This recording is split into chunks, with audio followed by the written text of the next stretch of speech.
Hi viewers, welcome to Aadya TV. రాజకీయ మేధో మదన వేదిక వార్ రూమ్కి స్వాగతం. నేను మీ బిఎస్.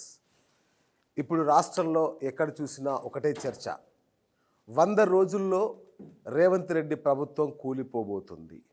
ఇప్పుడు ప్రస్తుతం 2 రాష్ట్రాల్లో కూడా ఇదే చర్చ నడుస్తోంది. ఒకవైపు కేటీఆర్ అంటున్నారు, ఒకవైపు అటువైపు నుంచి విజయసాయి రెడ్డి అంటున్నారు. ఎక్కడ చూసినా ఇదే చర్చ నడుస్తుంది. దీని మీద ముఖ్యమంత్రి రేవంత్ రెడ్డి కూడా చాలా తీవ్ర స్థాయిలో తీవ్ర పదజాలంతో, అంటే ఇప్పుడు ఇంతవరకు తెలంగాణ రాజకీయాలు ఎరగని బూతులతో, ఎరగని పరుష పదజాలంతో ఆయన విరుచుకు పడుతున్న పరిస్థితి కనబడుతోంది. అసలు ఏం జరుగుతుంది ఈ ప్రస్తుత సమకాలీన రాజకీయాల్లో? ఇదంతా కేవలం పార్లమెంటు ఎన్నికల దృష్ట్యా జరుగుతున్న యుద్ధమా, లేదంటే నిజంగానే 100 రోజుల్లో ఏమైనా జరగబోతుందా? ఈ విషయం మనం చర్చించేందుకు మనతో బీఆర్ఎస్ నుంచి మన చిట్టిబాబు గారు ఉన్నారు, అలాగే బీజేపీ నుంచి లక్ష్మీనారాయణ గారు ఉన్నారు, అలాగే కాంగ్రెస్ నుంచి వెంకట్ స్టూడెంట్ లీడర్ ఉన్నారు. సో వీళ్ళని అడిగి అసలు ఏం జరుగుతుందో తెలుసుకునే ప్రయత్నం చేద్దాం. సార్ చిట్టిబాబు గారు, సో నిజంగానే పడగొట్టబోతున్నారా 100 రోజుల్లో మీరు కాంగ్రెస్ ప్రభుత్వాన్ని? మీరు చరిత్ర తీసుకుంటే కాంగ్రెస్ని ఎవరు పడగొట్టక్కర్లా. వాళ్ళ గాంధీ భవన్లు తగలబెట్టుకుంటారు. మీరు చూసుకోండి చరిత్ర, ఏ రాష్ట్రంలో అయినా వాళ్ళు గ్రూపులు, వాళ్ళకి నాయకులు ఎక్కువ, కార్యకర్తలు తక్కువ. ఏదో తంతి గాలిబుట్లు పడ్డట్టు ఈసారి వచ్చారు. వాళ్ళకి నాయకులు ఎక్కువ. అందరూ ముఖ్యమంత్రి క్యాండిడేట్లే, అందరూ మంత్రులు క్యాండిడేట్లే. సో వాళ్ళలో వాళ్ళు కొట్టుకుని ఇప్పుడు ఆల్రెడీ స్టార్ట్ అయింది. ఆల్రెడీ బట్టి విక్రమార్క వైఫ్ మేము ముఖ్యమంత్రి అవ్వడానికి నానా అవ్వాలని ఎంతో ప్రయాసపడితే మధ్యలో వచ్చి తనుగుపోయాడు అని ఆవిడ అంటాం. ఇతనేమో నేను సుదీర్ఘంగా ప్రెసిడెంట్గా పనిచేశాను, ఉత్తమ్ కుమార్ రెడ్డి ప్రెసిడెంట్గా పనిచేశాను, నేను నిలబెట్టబట్టి వాళ్ళ పార్టీ. సో ఆల్రెడీ ఏదో రేవంత్ రెడ్డి వచ్చాడు, తనుగుపోయాడు, మేము పార్టీని పట్టి పెట్టుకుని ఉన్నాము అని చెప్పి ఉన్నారు గ్రూపులు. కాకపోతే ఈ ఎంపీ ఎలక్షన్లు అయ్యేదాకా హైకమాండ్ నుంచి నాయన కొంచెం అని ఆగారు. ఆగినాక వాళ్ళ డిఎన్ఏని గురించి చెప్తున్నాం. మేము చెప్పడం కాదు, వాళ్ళ డిఎన్ఏ వాళ్ళు కొట్టుకుంటారు, గాంధీ భవన్ తగలబెట్టుకుంటారు, గ్రూపులు తయారవుతాయి.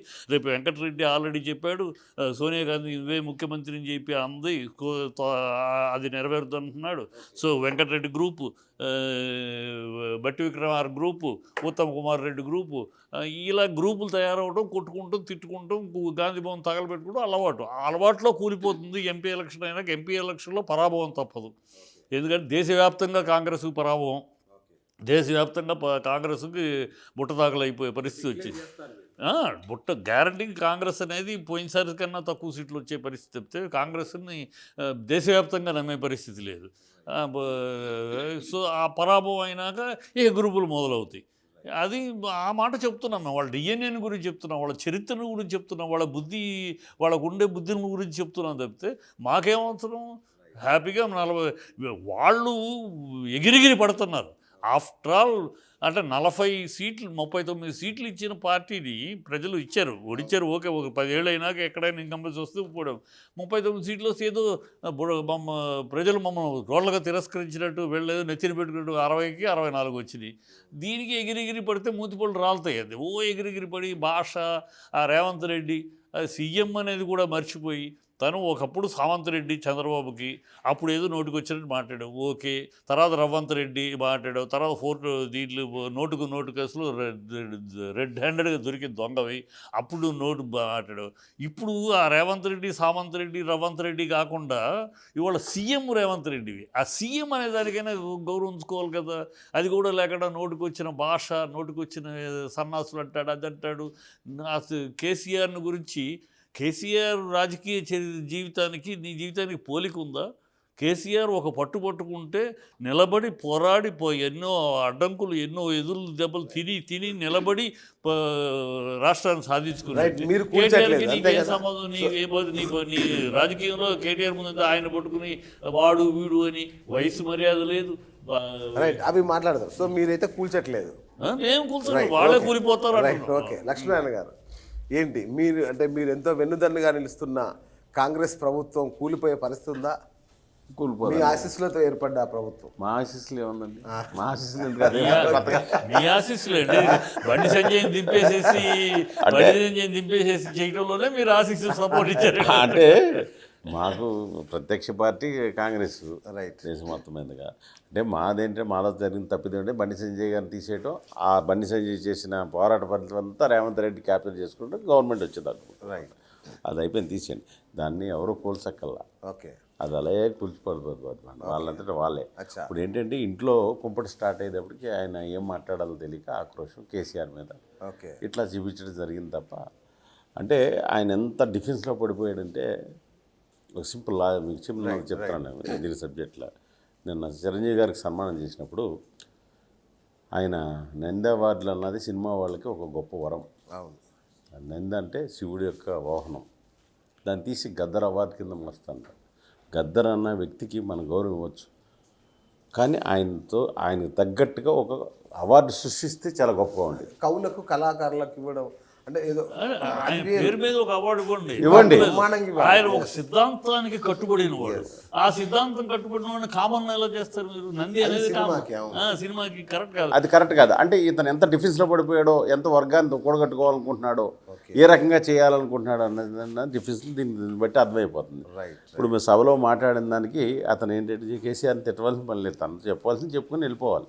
ఆయన మోడీ గారిని కూడా ఏమి ఇచ్చాడు, మోడీకి ఏడి అని అంటున్నాడు అనమాట. మోడీ గారు ఏమి ఇచ్చాడంటే ఈ డాక్యుమెంటరీ ప్రకారం అన్నీ చూపిస్తా. 2,50,000 ఇల్లు ఇచ్చాడు, దాంట్లో 2,38,000 క్లియర్ అయినాయి, కంప్లీట్ అయిపోయినాయి. ఇది తెలంగాణలో. ఓకే. అలాగే హైదరాబాద్ వెళ్ళాడు, హైదరాబాద్లో మున్సిపాలిటీకి 40 కోట్లు ఇచ్చారు అమృత స్కీమ్స్ కింద. అలాగే వెనకబడి జిల్లాలో కింద హైదరాబాద్కి ఇంచుమించు 300 కోట్లు వెళ్ళింది. ఓకే. హైదరాబాద్కి ఏమి ఇచ్చారంటే అలాగే దేనికి ఇచ్చారు. ఇప్పుడు అక్కడ మొత్తం అందరినీ రైట్. మన అభివృద్ధి గురించి మళ్ళీ మాట్లాడదాం. సో వెంకట్ మీరు చెప్పండి. సో ఇప్పుడు వీళ్ళు చెప్తున్నట్టుగా కాంగ్రెస్ ప్రభుత్వ మనుగడ ప్రమాదంలో పడిందా? మీకు శత్రువులు ఎవరు? బీఆర్ఎస్ఆ, బీజేపీ? ఎవరు మీ శత్రువు? ఎవరు కూల్చోబోతున్నారు మీ ప్రభుత్వాన్ని? మీరు ఇంటర్నల్గా ఆలోచించుకుంటూ భ్రమలో ఎవరి శత్రువులని చెప్పి మీరు క్రియేట్ చేసుకుంటే కాదు కదా. ఇప్పుడు this is a democracy. Chittibabu sir గారికి డెమోక్రసీ గురించి మేము ప్రత్యేకంగా, మేము చిన్న వయసులో చిన్నవాళ్ళం, వారి రాజకీయ అనుభవం అంతా ఉండదు మా ఏజ్. సో మేము ప్రత్యేకంగా చెప్పాల్సిన అవసరం లేదు. 2014లో బీఆర్ఎస్కి వచ్చిన సీట్లు ఎన్ని? 63 కదా. మరి 10 సంవత్సరాల వరకు వాళ్ళు అధికారం చేపట్టి తెలంగాణ రాష్ట్రాన్ని బంగారు తెలంగాణగా మార్చారని చెప్పి వాళ్ళు చెప్పుకొని క్లెయిమ్ చేసుకోవచ్చు. కానీ కాంగ్రెస్ పార్టీగా ఉండి మేము వారికంటే ఒక స్థానం ఎక్కువ సంపాదించి సిపిఐ మద్దతు 65 స్థానాలు ఉన్నాం, మేము మాత్రము 100 రోజుల్లో కూలిపోతామని అంటే అది దేనికి ఇండికేషను? అంటే ప్రజాస్వామ్యవాదిగా ఉన్న చిట్టిబాబు గారికి ఈ విషయాలు తెలియవా? మాలాంటి వయసులో చిన్నవాళ్ళు చెప్పాలా? First point. సెకండ్ పాయింట్ ఏంటంటే మేము కూలుస్తాం అంటలేదు సార్, ఒక విషయం, నో మిస్అండర్స్టాండింగ్ సార్. మీరు ఒకటి గమనించండి, బీఆర్ఎస్ పార్టీలో సార్ ఒక మాట, బీఆర్ఎస్ పార్టీలో కేసీఆర్ గారు, కేటీఆర్ గారు, హరీష్ రావు గారు, కవిత గారు తప్ప ఇంకెవరైనా నేను ముఖ్యమంత్రి అవ్వగలుగుతానని చెప్పి బహిర్గతంగా చెప్పే ఛాన్స్ ఉంటుందా? అంటే ఒక ఇంటర్నల్ డెమోక్రసీ లేని పార్టీ కదా. కానీ కాంగ్రెస్ పార్టీలో నేను ముఖ్యమంత్రి అవుతానని చెప్తే తప్పే ఉంది. 119 మంది ముఖ్యమంత్రి అవుతారని చెప్తారండి, తప్పే ఉంది, చెప్పొచ్చు కదా. అంటే వాళ్ళకి అర్హత లేనట, వాళ్ళు చేయలేనట. దట్ మీన్స్ ఏంటంటే దాన్ని అంతర్గత కుమ్ములాటను దేంట్లోగా చిత్రీకరిస్తారు. తెలంగాణ సమాజము ఆటోక్రసీని ఎట్టి పరిస్థితుల్లో ఒప్పుకోరు, డెమోక్రసీకే స్పేస్ ఇస్తారు. ఇప్పుడు మనం ఇన్ని మాట్లాడుకున్నా కూడా అల్టిమేట్గా అంటే నవంబర్ 30వ తారీఖు 2023 నవంబర్ 30వ తారీఖు ఓట్లేసింది ప్రజలే, ఈ ప్రభుత్వాన్ని నిర్ణయించింది ప్రజలే. ప్రజలు నిర్ణయించిన ప్రభుత్వాన్ని ప్రజల మద్దతు మేరకు కొనసాగించే బాధ్యత ఎవరికి ఉంటుంది? ప్రభుత్వానికి ఉంటుంది. అట్ ద సేమ్ టైము మీకు 38 స్థానాలతో ప్రతిపక్ష హోదా ఇచ్చినప్పుడు మీరు మాట్లాడాల్సిన ప్రధాన అంశాలు ఏంటంటే, అవును మేము 6 గ్యారెంటీలు ఇచ్చినాం, అంటే 6 గ్యారెంటీలు ఇచ్చినాం, అది అమలులో సాధ్యాసాధాల గురించి మీరు ప్రశ్నించాలి. ఎట్ ద సేమ్ టైం మేము ఇచ్చిన ఏదైతే హామీలు ఉన్నాయో వాటి మీద ప్రశ్నించాలి. ఒక ప్రాపర్ డెమోక్రటిక్ స్పేస్ని మీరు ప్రాపర్ వేలో యూటిలైజ్ చేసుకుంటే తెలంగాణ ప్రజలు యాక్సెప్ట్ చేసుకుంటారు. ఎందుకంటే తెలంగాణ ప్రాంతం అనేది ఉద్యమాల గడ్డ సార్. ఇక్కడ ప్రత్యేకంగా మనం ఏదో కొత్త అంశాలు జోడించి చెప్పినంత మాత్రం ప్రజలు అడాప్ట్ చేసుకోలేరు. అల్టిమేట్గా మేము ఒక్కటే చెప్పదలుచుకున్నాం సార్, ఏంటంటే మా రేవంత్ రెడ్డి గారు, గౌరవ ముఖ్యమంత్రి రేవంత్ రెడ్డి గారు కానీ లేకపోతే క్యాబినెట్ మినిస్టర్స్ ఎవరైనా సరే అంటే కలెక్టివ్ రెస్పాన్సిబిలిటీతో పనిచేస్తున్న దాన్ని మీరు వేరే దృష్టితో చూస్తే, మీరు అదేంటంటే ఒక సామెత ఉంటుంది కదా, పచ్చకామెర్లు వచ్చిన వాళ్ళకి లోకం మొత్తం పచ్చగా కనపడ్డట్టు, డెమోక్రసీని చదివిన మనం కూడా ఆ ఇంటర్నల్ స్పేస్ని అర్థం చేసుకోకపోతే మనలో ఉన్న లోపం కనపడుతుంది. కానీ చెప్పండి సార్. ఎట్లా సార్? ఇప్పుడు నేనేమంటున్నా, they should be the evidence. ప్రతి దానికి ఒక ఆధారం ఉంటుంది. అంటే ఏ ఆధారం చేత కూలిపోతాడు? ఏ ఆధారం చెప్తా. అంటే మంత్రం పెడతారా? ఏ ఆధారం చేతబడి చేస్తారా? మంత్రం పెడతారా? అరే మరి ఏం చేస్తారు? మరి మీరు విషయం అర్థం కాకుండా మాట్లాడుతున్నారు. నాకు అర్థమైంది. ఏంటి మీరే కూల్చుకుంటారంటున్నా, మేము అది కూలుస్తామంటున్నా. ఎట్లా సార్? అది చెప్తా, ఎట్లా చెప్తా. చెప్పండి. అదే దీనికి సాక్ష్యాధారాలు చెప్పా, ఎట్లా చెప్పా అని. ఆల్రెడీ ఉత్తమ్ కుమార్ రెడ్డి ఏమంటున్నాడు, నేను సుదీర్ఘంగా ప్రెసిడెంట్ గా పార్టీ ఎప్పుడు ఎలక్షన్ ఇప్పుడు అయినాకే చెప్తా వినండి సార్, చెప్తా వినండి సార్, చెప్తా సార్. సార్ మీకు పార్టీ నిలబెట్టాం, అందువల్ల వచ్చాం అధికారంలో. వైఫ్ ఏమన్నారు, బట్వీర్ ఖాన్ వైఫ్ ముఖ్యమంత్రి పోటీ కష్టపడితే ఎవరో వచ్చి తనుకు పోయారన్న, దాని అర్థం ఏంటి? సార్ ఒక మాట నా మాట వినండి. దేనికైనా ఒక సిస్టమ్ ఉంటుంది. కాంగ్రెస్ పార్టీ అనేది జాతీయ పార్టీ. ఏఐసిసిలో ఒక నిర్ణయం తీసుకున్నప్పుడు ఇక్కడ సిఎల్పి నిర్ణయం తీసుకోవాలి. కాంగ్రెస్ లెజిస్లేటివ్ పార్టీ ఎవరిని అయితే నిర్ణయం తీసుకుంటారో వాళ్ళు అవుతారు. ఆ నిర్ణయంలో భాగంగా అభిప్రాయాలను తీసుకుంటారు కదా. తీసుకునే క్రమంలో టాప్ లీడర్స్ ఉంటారు. సార్ ఒక మాట, మామూలు కాదు sir. Those things are basic parameters. మీరు దాన్ని పట్టుకొని అడుగుతున్నారు. ఇప్పుడు కాంగ్రెస్ లో స్వాతంత్రం ఎక్కువ. మీరు చెప్పిన ఉత్తమ్ కుమార్ రెడ్డి గారు చెప్పడం కానీ, భట్టి గారు చెప్పడం కానీ ఎప్పుడు చెప్పారు? చెప్పండి.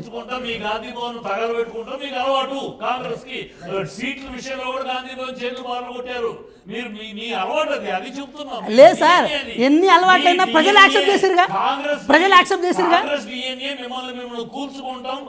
లేదు సార్, ప్రజలు యాక్సెప్ట్ చేసిరు కదా. సార్. సార్ ప్రజలు అంటే ప్రజల 89లో కాంగ్రెస్ గవర్నమెంట్ వచ్చింది రంగా గారి అరెస్టేషన్తో. చెన్నారెడ్డి గారిని 2 సంవత్సరాలు మాత్రం చేయనిచ్చారు. చెన్నారెడ్డి గారిని దింపడానికి రాజశేఖర రెడ్డి గారు తగలబెట్టాడు, బతకాల్సి వచ్చి అయిపోయింది. జనార్దన్ రెడ్డి వచ్చాడు. జనార్దన్ రెడ్డి వచ్చి కరెక్ట్గా 1.5 year ఉన్నాడు. ఆయన తీసి పడేశారు. మళ్ళీ కోట్ల విజయభాస్కర్ రావు ఇచ్చాడు. బంగారు బళ్ళని బట్టి మళ్ళీ తెలుగుదేశానికి ఇచ్చారు బండ. అది 3 సార్లు బండ. ఇది అంతే స్టార్ట్. రాజశేఖర రెడ్డి స్ట్రాంగ్ కాంగ్రెస్ లో రాజశేఖర స్ట్రాంగ్ క్యాండిడేట్ కాబట్టి తను ఏం చేయలేదు. నాకు ఈ ఒక్కదానికి చెప్పండి. బీఆర్ఎస్ ఇప్పుడు మొన్ననే ఓడిపోయిన దాంట్లో ఉన్నారు. వాళ్ళు ఆల్రెడీ డిఫెన్స్లో ఉన్నారు. వాళ్ళ అధినాయకుడు అనారోగ్యంతో ఉన్నారు. ఇప్పుడిప్పుడే కోలుకుంటున్న దశలో ఉన్నారు. ఇట్లాంటి బీఆర్ఎస్ ప్రభుత్వాన్ని కూలుస్తుందని ఎలా అనుకుంటారు? దానికన్నా ప్రాతిపదిక ఉందా? దానికి నన్ను చెప్పండి సార్. ఇప్పుడు దీన్ని ఆద్యం పోసింది కడియం శ్రీహరి గారు. కడియం శ్రీహరి గారు ఈ రాష్ట్రానికి ఉప ముఖ్యమంత్రిగా చేసిన వ్యక్తి. ఆద్యం పోసిన దానికి కిరసనాయిలు పోసింది కానీ, పెట్రోల్ పోసింది కానీ పొన్నా లక్ష్మయ్య గారు, జగదీశ్వర్ రెడ్డి గారు ఈ ఏ అంశాలనైనా ఖండించకుండా దాన్ని కంటిన్యూ చేసే బాధ్యత గౌరవ కేటీఆర్ గారు తీసుకున్నారు. సార్ మీరు ఒకటి గమనించండి. ఇక్కడ ప్రధానమైన విషయం ఏంటంటే, ప్రజలు నిర్ణయించిన తర్వాత, ప్రజలు మ్యాండేట్ ఇచ్చిన తర్వాత మీరు ఒక 2 స్టేట్మెంట్లు ఇచ్చింది ఏంటంటే 100 రోజుల్లో 6 గ్యారెంటీలు అమలు చేయాలని చెప్పారు. ఎస్, దాని మీద స్టాండ్ ఆన్ అవ్వండి. కానీ 100 రోజుల్లో 6 గ్యారెంటీలు అమలు చేయకపోతే మేము మిమ్మల్ని ఉరికిచ్చి, అంటే ఏదైనా భాష మాట్లాడండి, తప్పులేదు సార్. కానీ ఈ గవర్నమెంట్ కూలిపోతుంది. నిన్న కాక మొన్న బల్క సుమన్ గారు ఒక ఉస్మానియా యూనివర్సిటీ విద్యార్థి, ఒకసారి ఎంపీగా ఒకసారి ఎమ్మెల్యేగా చేసిన వ్యక్తి. 100 రోజులైనా వీళ్ళ టైము, 100 రోజుల్లో వీళ్ళు ఉండరు, అసలు ఈ చుట్టుపక్కలే ఉండరు అని చెప్పి అన్న వ్యక్తికి చెప్పు తీసుకుని కొట్టాలని చెప్పి ఎట్లా స్టేట్మెంట్ ఇచ్చారు. 100 రోజుల తర్వాత మా పరిస్థితి ఏమవుతుంది సార్? చెప్పండి, మీరే చెప్పండి. ఏం పరిస్థితి అవుతుంది సార్? చెప్పు తీసుకుని కొట్టడం టాపిక్ కాదు సార్. 20 మూటలు గొయ్యి తీసి బొంద పెడతారు కేసీఆర్ అంటే సీఎం అని 10 ఏళ్ళు ముఖ్యమంత్రిగా చేసి సార్ బూతుల గురించి, బూతు భాషల గురించి, బూతు భాషల గురించి విదేశాలు అంటారా? కల్చర్ ఉందా? సంస్కారం ఉందా మీకు? సార్ ఒక మాట, మీ సీఎం జ్ఞానం ఉందా? భాషల జ్ఞానం ఉందా? కిషన్ రెడ్డి గారిని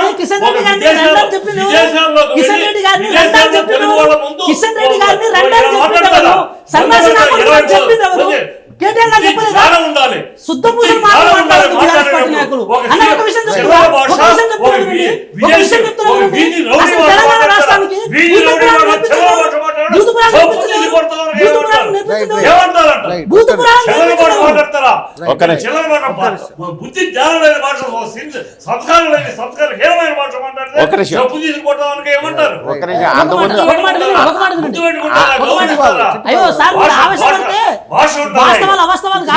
ఉన్నప్పుడు మాట్లాడే భాష ఉండాలి.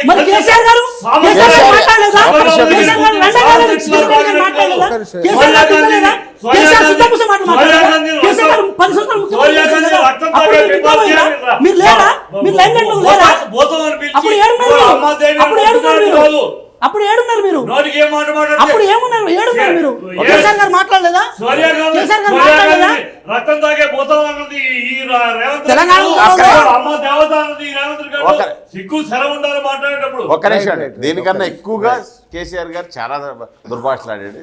అంటే ఇంత మరి దిగజారి మాట్లాడిన దిగజారుడు ఇప్పుడు ఒక ఆయన మాట- ఒక దిగజారు మాట మాట్లాడాడు, చెప్తా. ఇంత మాట్లాడాడు. కేంద్ర మంత్రి అలాగే కిషన్ రెడ్డి గారిని అలా ఒక నిమిషం, ఒక నిమిషం. 20 ఏళ్ళకు ఆయన కేసీఆర్ ని ఈ రేవంత్ రెడ్డి పుడితే 100 మంది రావాలి. కేసీఆర్ అందుకే ప్రజలు నిర్ణయించారు. ప్రజలు నిర్ణయించారు సార్. ప్రజలు నిర్ణయించారు. ప్రజలు నిర్ణయించారు. ఒక మాట సిద్ధాంతాలు విమర్శించు. రైట్ రైట్ వ్యక్తిగత ఒక్క మాట ఒక్క నిమిషం నాకు చెప్పండి. ఒక మాట చెప్పండి. ఒక్క నిమిషం చిట్టుబాబు చిట్టుబాబు గారు ఒక్క మాట రేవంత్ రెడ్డి లాగా ఒక సామంత్ రెడ్డి మరి ఇది కరెక్టేనా? ఇది కరెక్టేనా? ఇట్లా మాట్లాడడం అందుకే కరెక్టా? ఒక్క నిమిషం ఇట్లా మాట్లాడడం కరెక్టా? ఒక్క ఇట్లా మాట్లాడడం కరెక్టా? గౌరవ ముఖ్యమంత్రి గారు మాట్లాడడం కరెక్టా? మీరు పెద్దవాళ్ళు, చిట్టుబాబు గారు ఒక్క నిమిషం. మాట్లాడతారా? ప్రజాస్వామ్యవాది కదా మీరు? సార్, డెమోక్రసీ గురించి తెలుసు కదా? మరి మీరు ఇట్లా మాట్లాడతా? సంస్కారం గురించి మీరు మాట్లాడదు.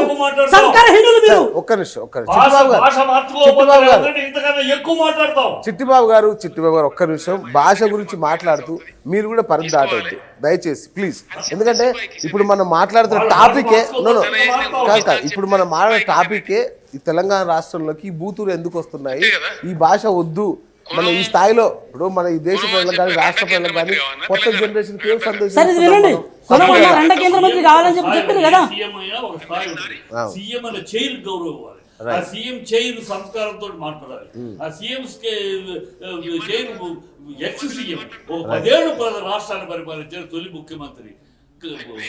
సిద్ధాంతాల మీద విమర్శించు, రాజకీయాలు విమర్శించు, వ్యక్తిగతంగా బొంద పెడతాం. వాడు వీడు ఆయన వయసు ఏంటి, వాడు వీడు కరెక్ట్ అయితే బట్ మీరు సన్నాసులు అంటారు, సన్నాసి అంటాం ఆయన్ని. అలా నేర్పించారు ఇవన్నీ.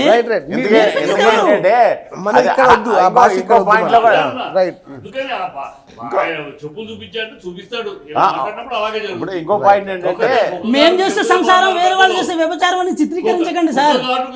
మేము చేసే సంసారం వేరే వాళ్ళు చేసే వ్యభిచారం అని చిత్రీకరించకండి మీరు పెద్దవాళ్ళు.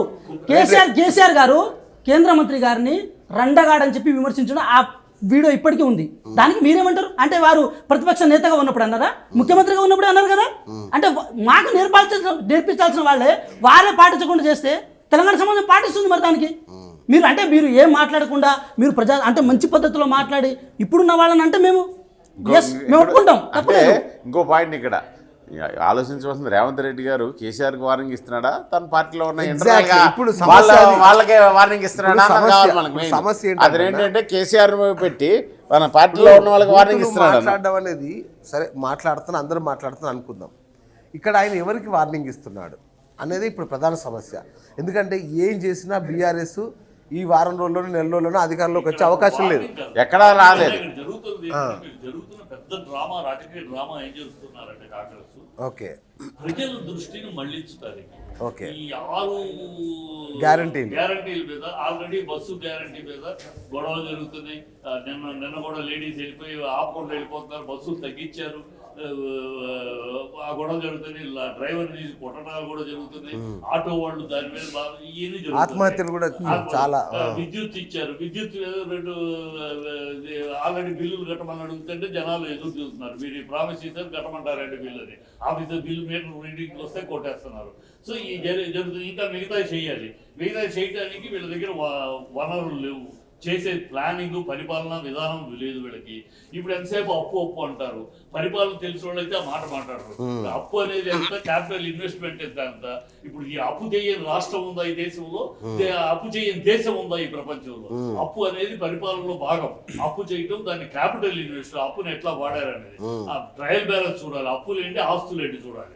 అవును అప్పులు అని మాట్లాడటం ప్రజల్ని వీళ్ళు చేయలేరు దాన్ని డైవర్ట్ చేయడానికి, ప్రజలు ఆరోగ్య గురించి మాట్లాడకుండా ఉండటం కోసం అని ఈ డైవర్టింగ్ ఇది ఈ మాట్లాడటం దాని మీద అనిపించుకుంటూ డైవర్షన్ ప్రజలు దీని మీద గెలిపించారు. ఇప్పుడు కూడా చూడండి మన డిబేట్ దీని మీద కాకుండా వీళ్ళ మాటల మీద debate diversion. Simple logic, political drama 6 గంటల మీద డిబేట్ పెడతాం. మీరు అడగండి మరి క్వశ్చన్. దాని మీద డిబేట్ మీరు డైవర్ట్ అవ్వద్దు. రేవంత్ రెడ్డి గారు ఇంకో మీటింగ్ లో మాట్లాడుతూ కూడా నేను ఇచ్చే హామీలను నెరవేర్చాలంటే కాంగ్రెస్ సెంట్రల్ గవర్నమెంట్ కాంగ్రెస్ గెలిపిస్తే ఇస్తాను. మీరు అది దాన్ని చేయకండి కానీ సార్ అది సోషల్ మీడియాలో కట్ అండ్ పేస్ట్ చేసింది. నేను చెప్తా దానికి వివరణ. విభజన హామీలు ఏదైతే విభజన చట్టంలో అమలు కావాల్సిన హామీలు ఉన్నాయో అవి అమలు కావాలంటే కేంద్రంలో కాంగ్రెస్ పార్టీ రావాలని అన్నారు. వీలైతే మీరు సార్ ఒక విషయం ఏంటంటే మనము అంటే మీరు చాలా పెద్దవాళ్ళు, మీకు ఈ రాజకీయాలు ఈ అంశాలు ఇవన్నీ మీకు తెలియని అంశాలు కాదు. 6 గ్యారెంటీల విషయానికి వచ్చినప్పుడు చిట్టుబాబు సార్కి ఒక మాట చెప్పాలి ఏంటంటే గ్యాస్ మేము 500 రూపాయలకి ఇస్తామన్నాం. వాళ్ళ మేనిఫెస్టో 400కి ఇస్తున్నారు కదా, మరి అప్పుడు వాళ్ళకి ఎక్కడి నుంచి పైసలు వచ్చాయి? మరి సార్ ఇప్పుడు మేము చేస్తానప్పుడు మీకు అద్భుతంగా అనిపించి మీరు చేస్తానప్పుడు ఎంత సింపుల్ ఎట్లా అనిపించింది? మీరు రైతు బంధు 16,000 ఇస్తాను అది కూడా సాధ్యమైంది.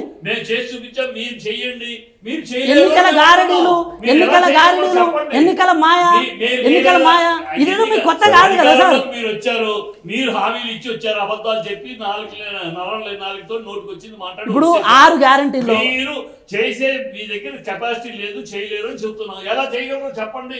అయిపోయింది 100%. 100 రోజులు టైం ఉంటుంది కదా, 100 రోజులు టైం ఉంటుంది కదా సార్. మీరు ఒక మాట సార్, ఒక మాట కంగారు పడదు. ఇప్పుడు కొబ్బరి చెట్టు పాతేగిన కాయలు కాదు. ఇప్పుడు ప్రభుత్వం వచ్చింది 70 రోజులు అయింది. బీజేపీలో మీరు అంటుంటే మాకు నవ్వొస్తుంది కానీ సంవత్సరానికి 2 కోట్ల ఉద్యోగాలు ఇస్తున్నారు, 10 సంవత్సరాలకు 20 కోట్ల ఉద్యోగాలు కావాలి. సార్ అల్టిమేట్లీ మనము ప్రజలకు ఆన్సరబుల్, మాకు సపోర్ట్ చేయడం కాదు కదా. ఒట్టి వాగుడు డబాయింపు తప్పితే నేను చేస్తాను. లేస్తే మనుషులు ఇంతసేపు మీరు చేస్తుంది అదే, చెయ్యండి, ఇంతసేపు మీరు చేస్తుంది అదే, లెగవండి, లేచి చెయ్యండి అని చెప్తున్నా. చిట్టుబాబు గారు ఒక్క నిమిషం మనుషులు కావాలన్నా డైలాగులు వద్దు, లెగవండి, చెయ్యండి. అసెంబ్లీలో పెడతారు రేపు గ్యాస్ గురించి. 100 రోజులు అయిపోయినా అసెంబ్లీ ఒక్క నిమిషం. ఇప్పుడు వెంకట్ మీకు ఆయన సపోర్ట్ చేస్తున్నాడు. ఇప్పుడు ఇక్కడే కాదు, మోడీ దగ్గర నుంచి వాళ్ళ పార్టీ వాళ్ళు అందరూ సపోర్ట్ చేస్తున్నారు. తీసుకోవట్లా మీరు? ఇప్పుడు మనది ఫెడరల్ స్ట్రక్చర్, వాళ్ళు సపోర్ట్ చేయడం అని కాదు. ఒక యూనియన్ ఆఫ్ స్టేట్స్ కాదు, 40 రోజులు ఇచ్చారు టైమింగ్, 60 రోజులు ఉంది అంటున్నాడు ఆయన. నాకు చెప్పండి సార్ ఒక విషయం ఏంటంటే సార్, ఒక విషయం ఏంటంటే సరే బీఆర్ఎస్ పార్టీ అధికారాన్ని కోల్పోయిన ప్రొసెస్లో మాట్లాడుతుందని చెప్పి అనుకోవచ్చు, కానీ ఒక మాట చెప్తున్నా, బీజేపీ విషయానికి వచ్చినప్పుడు వారేవో ప్రతిపక్ష పాత్ర పోషిస్తున్నట్టు ఫీల్ అవుతున్నప్పటికీ కూడా కేంద్రంలో వాళ్ళ అధికారంలో ఉన్నప్పుడు ఏమైందంటే ఈ 10 సంవత్సరాల కాలంలో ఈ తెలంగాణ ప్రజలు కానీ దేశవ్యాప్తంగా కానీ ఎవరికి మేము ఎంత చేసినా, మేము ఇచ్చిన హామీల విషయంలో మా చిత్తశుద్ధిని ఎంతవరకు నిరూపించుకున్నాం అని చెప్పి క్రాస్ చెక్ చేసుకోవాల్సిన బాధ్యత వాళ్ళకి ఉంటుంది. ఇప్పుడు వాళ్ళు ఎందుకు తిడుతున్నారు? ఆయన సపోర్ట్ చేస్తున్నాడు మీకు. సార్ మేమేమంటున్నాం సార్, ఒక మాట చెప్పండి సార్. ఒక విషయం ఏంటంటే వారు పార్టీగా మాకు సపోర్ట్, ఇది కాదు సార్ ఇక్కడ ఇంపార్టెంట్. మీరు ఒకటి గమనించండి, మీరు మళ్ళీ దాన్ని ఇష్యూని డిఫెన్సివ్ వేలో తీసుకెళ్ళి దాన్ని ఒక మాట చెప్తున్నా చూడండి. ఇక్కడ ఏంటంటే కాంగ్రెస్కి బీజేపీకి ఒక ఘాటన పెట్టే ప్రయత్నం మీరు చేస్తున్నప్పుడు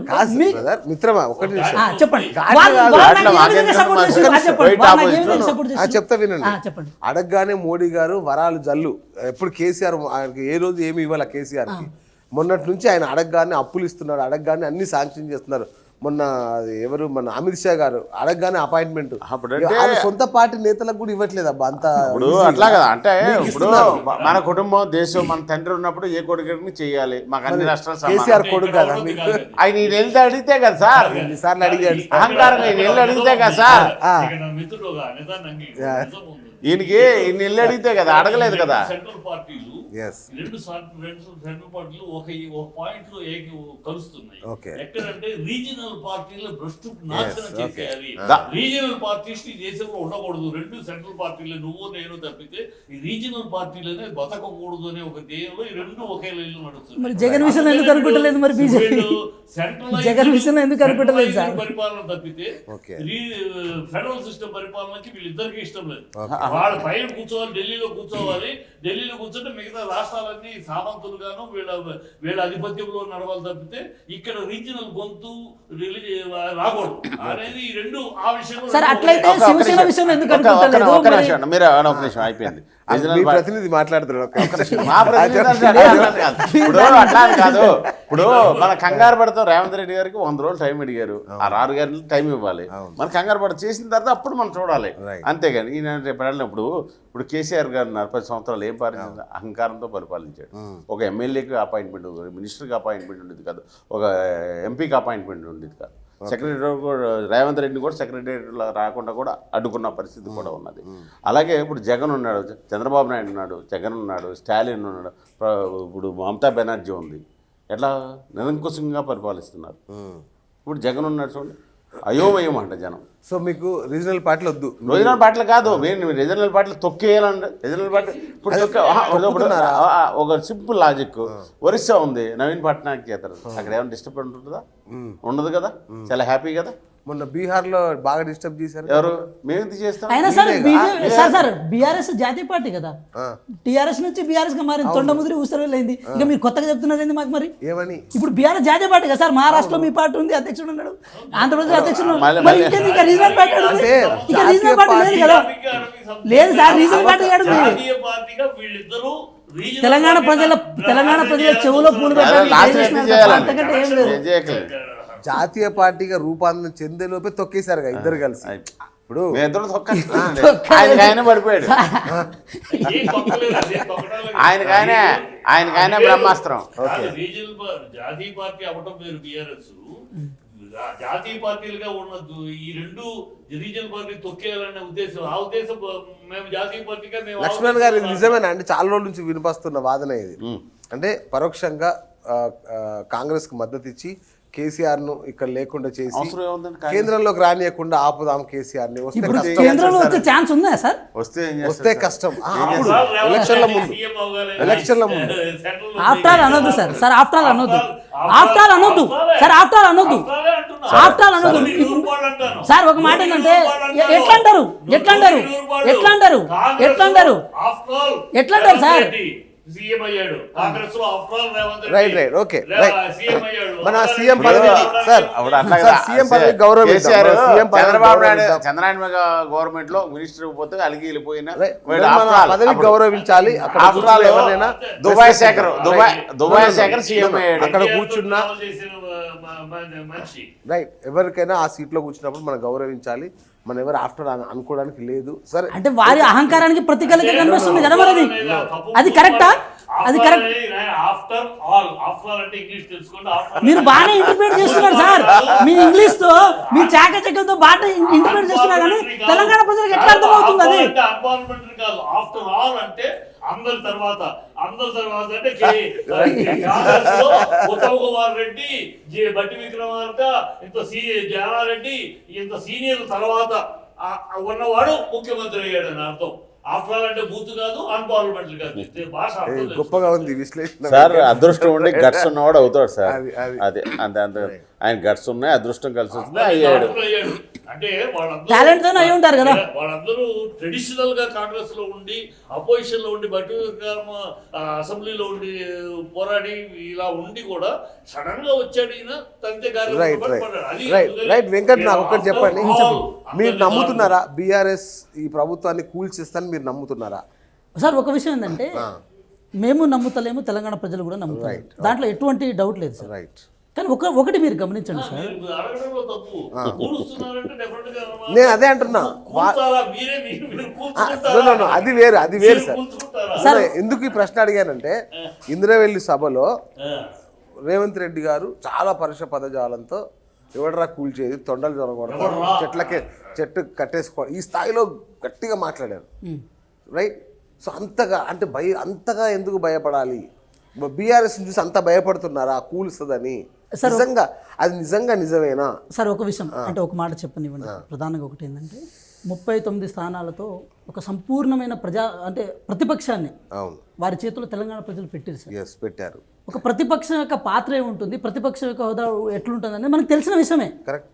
కానీ ప్రతిపక్ష పాత్రను మించి దాన్ని దాటుకొని ప్రవర్తించడం ఏదైతే ఉందో తెలంగాణ ప్రజాస్వామ్యానికి అది కరెక్ట్ కాదు. దానికి ఒక చిన్న ఎగ్జాంపుల్ చెప్తాం, మీరు వినండి సార్. 2018లో ఎట్లాగో దళితులు మీరు ముఖ్యమంత్రి చేయలేదు, కానీ కాంగ్రెస్ పార్టీ ఒక దళిత వ్యక్తిని సిఎల్పి లీడర్గా చేశారు. కానీ వారి దగ్గర ఉన్న ప్రతిపక్షాన్ని మీరు లాగేసుకుని ఏం చేశారు? మీ మిత్రపక్షమైన ఎంఐఎంని మీరు ప్రతిపక్ష హోదా ఇచ్చారు. అంటే అసెంబ్లీలో ఏమో ఎంఐఎం మీకు మిత్రపక్షము, అంటే ప్రతిపక్షము, బయట ఏమో మిత్రపక్షము. అంటే ఒక అప్రజాస్వామిక పద్ధతిని మీరు అవలంబించిన తర్వాత ఇప్పుడు మళ్ళీ అంటే మీరు అధికార పక్షంలో ఉన్నప్పుడు ఏమో ప్రతిపక్షాన్ని మింగి, ప్రతిపక్షంలో ఉన్నప్పుడు మళ్ళీ అధికార పక్షాన్ని మింగడం అంటే అది దేనికి నిదర్శనం? ఒక అహంకారపూరితమైన ఒక అంటే అప్పుడు రాజకీయానికి నిదర్శనం కదా సార్. సర్కారును కూల్చే మీరు దీన్ని ప్రయత్నం యాక్సెప్ట్ జరిగింది చేస్తారా? కదా. నేనేమంటున్నా సార్, మీ ఒక మాట, రేవంత్ ఒక మాట. రెడ్డి గారి సారథ్యంలోనే మీరు సర్కారును కూల్చే ప్రయత్నం జరిగింది మీరు కదా. చెప్పండి, మీరు దానికి చెప్పండి అప్రమత్తం- సార్, మీరు చెప్పండి. సిద్ధహస్తుడు లేదు సార్, ఒకటి చెప్పండి, మీరు చెప్పండి. డెమోక్రసీలో 51 వచ్చినా కూడా Yes. ఎస్ అది అది యాక్సెప్ట్. అప్పుడు 49 వచ్చినా అది డిఫీట్, 51 వస్తే విక్టరీ. అది డెమోక్రసీకి ఉన్న స్పేస్.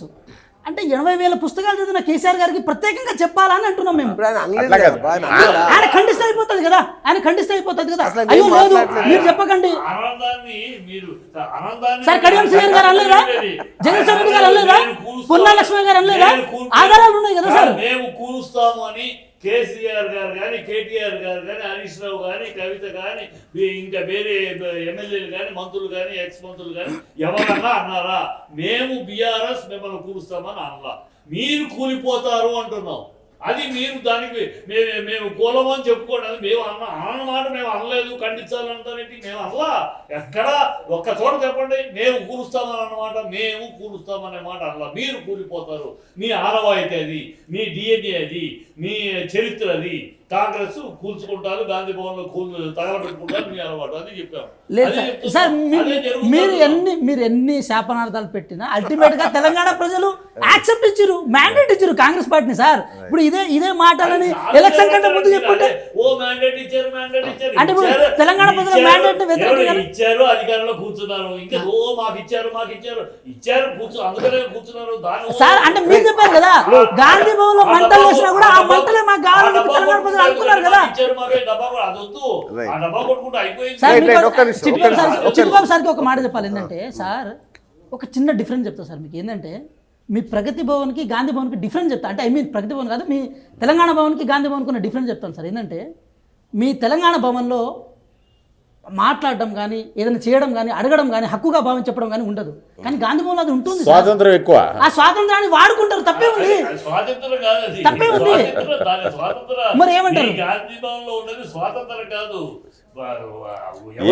మాట్లాడచ్చు వికృత చేష్టలు ఎక్కువ. మరి తెలంగాణ భవన్ ఉన్నది నియంతృత్వమా? తెలంగాణ భవన్ ఉన్నది నియంతృత్వమా? అసలు నియంతృత్వానికి బ్రాండ్ అంబాసిడర్ కేసీఆర్ అదే యాక్చువల్ లేని నాయకులు ఎక్కువగా ఉన్న పార్టీ మీది. అంటే తోడు నాయకుడే. రేపు ఏం జరగబోద్ది అంటే, ఎందుకు మేము అంటున్నాం అంటే, వీళ్ళు 64 మంది ఉన్నారు.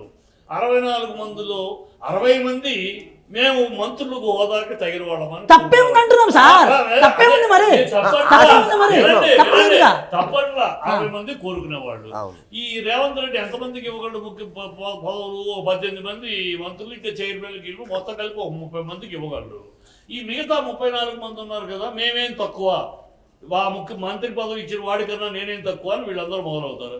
ఇందులో వర్గాలు, మా జిల్లాకి ప్రాతినిధ్యం రాలేదని ఒక వర్గం తయారవుద్ది, సీనియారిటీకి ఇవ్వలేదని ఒక వర్గం తయారవుద్ది, ఇంకో సామాజిక వర్గం రాలేదని ఈ వర్గాలు తయారవుతారు. ఎప్పుడు తయారవుతారు?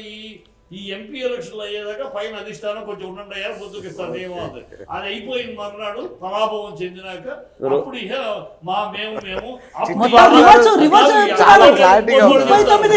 ఒక మాట చెప్తున్నారు 39 మంది ఎమ్మెల్యేలు ఎడిపోతారు. అది చూడండి ఫస్ట్ 39 మంది. ఈ ముఖ్యమంత్రి వల్ల 6 అమలు కాలేదు, అందుకని ముఖ్యమంత్రిని మారుస్తామంటారు. కర్ణాటకలో సార్, కర్ణాటకలో జేడీఎస్ పరిస్థితి ఎట్లుంటుందో మీ బీఆర్ఎస్ పరిస్థితి కూడా నేను స్టార్ట్ ఆ విషయంలో ఏం ప్రాబ్లం లేదు. మీరు ఫస్ట్ మీరు జాగ్రత్త పడండి. లేదు సార్, ముగ్గురు మెదక్ ఎమ్మెల్యేలు పోయి రేవంత్ రెడ్డి గారిని కలిసిన తర్వాత, రాజేంద్ర నగర్ ఎమ్మెల్యే గారు కలిసిన తర్వాత మీకు మనకు జ్వరం వచ్చింది, అందుకే బయటకు వచ్చింది కేసీఆర్ గారు. ముగ్గురు డిప్యూటీ సీఎంలు కావాలి కర్ణాటకలో. పార్లమెంట్ ఎన్నికల దగ్గరికి వచ్చేస్తున్నాయి, ఆల్రెడీ మొదలెట్టింది. ముగ్గురు డిప్యూటీ సీఎంలు కావాలి అక్కడ ముసలో మొదలైంది. అంటే ఇప్పుడు లక్ష్మణ్ గారు ఒక మాట చెప్పండి. ఇప్పుడు తను అన్నట్టుగా వెంకట అన్నట్టుగా 4 వెళ్ళి కలిశారు.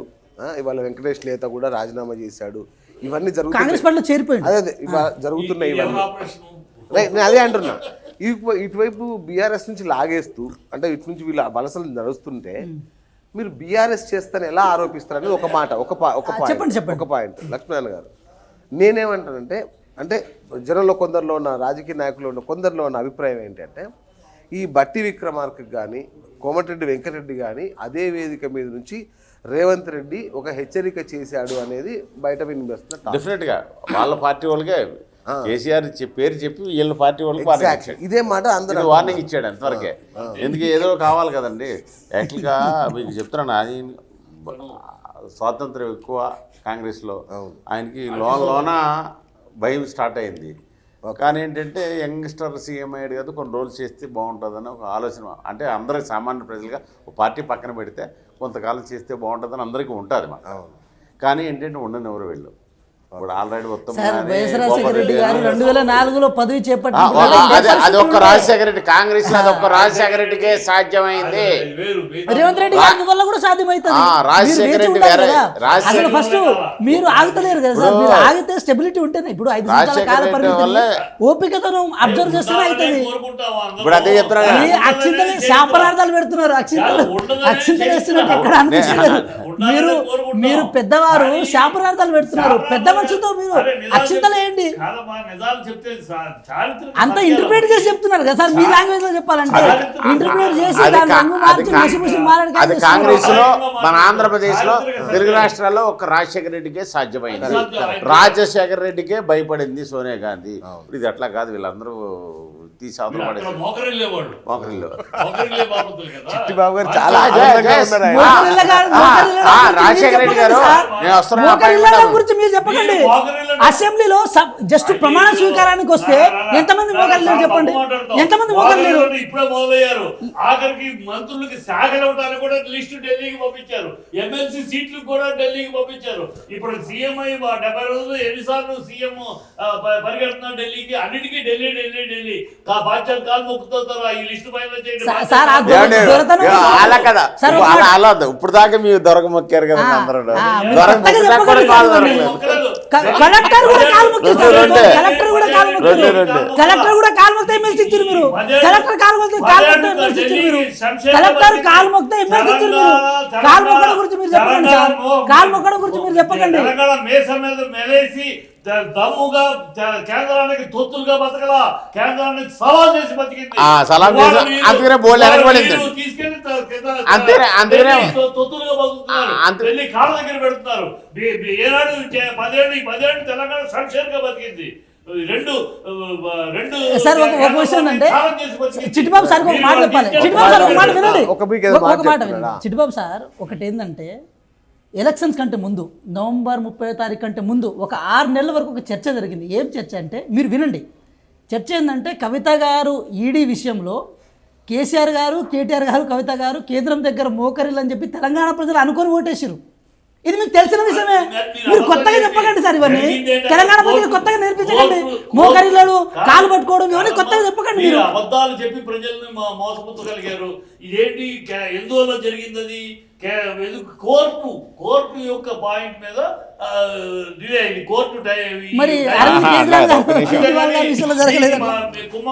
అప్పుడేమో మేము బీఆర్ఎస్ కుమ్మక్క అంటారు. మీకు ఇంకోటి చెప్పాలి సార్. ఇంకోటి చెప్పాలి ఏంటంటే ఒక మాట సార్, ఒక మాట మీ దగ్గర ఉన్న గొప్పతనం ఏంటంటే కాంగ్రెస్ నైపుణ్యం ఏంటంటే అబద్ధాలని అందంగా చెప్పి జనాలను మోసపుచ్చగలిగిన నైపుణ్యం ఉంది. ఆ నైపుణ్యంలోనే అసలు ఈ దేశాన్ని 60 ఏళ్ళు పరిపాలించారు. హిందువులు కాదు మీరు, అసలు భారతీయులు కాదు మీరు, అసలు గాంధీలు కాదు మీరు. సార్ మీరు దేశాలు దాటిపోతున్నారు కానీ సార్ మీరు దేశాలు దాటిపోతున్నారు కానీ తెలంగాణ ఉండండి సార్. ఒక మాట ఆయన జనాలను మోసం చేయగలిగారు. సబ్జెక్ట్ గురించి మాట్లాడతారు సార్. అటు ఎందుకు తీసుకుపోతారు సార్? ఒక మాట సార్. మీకు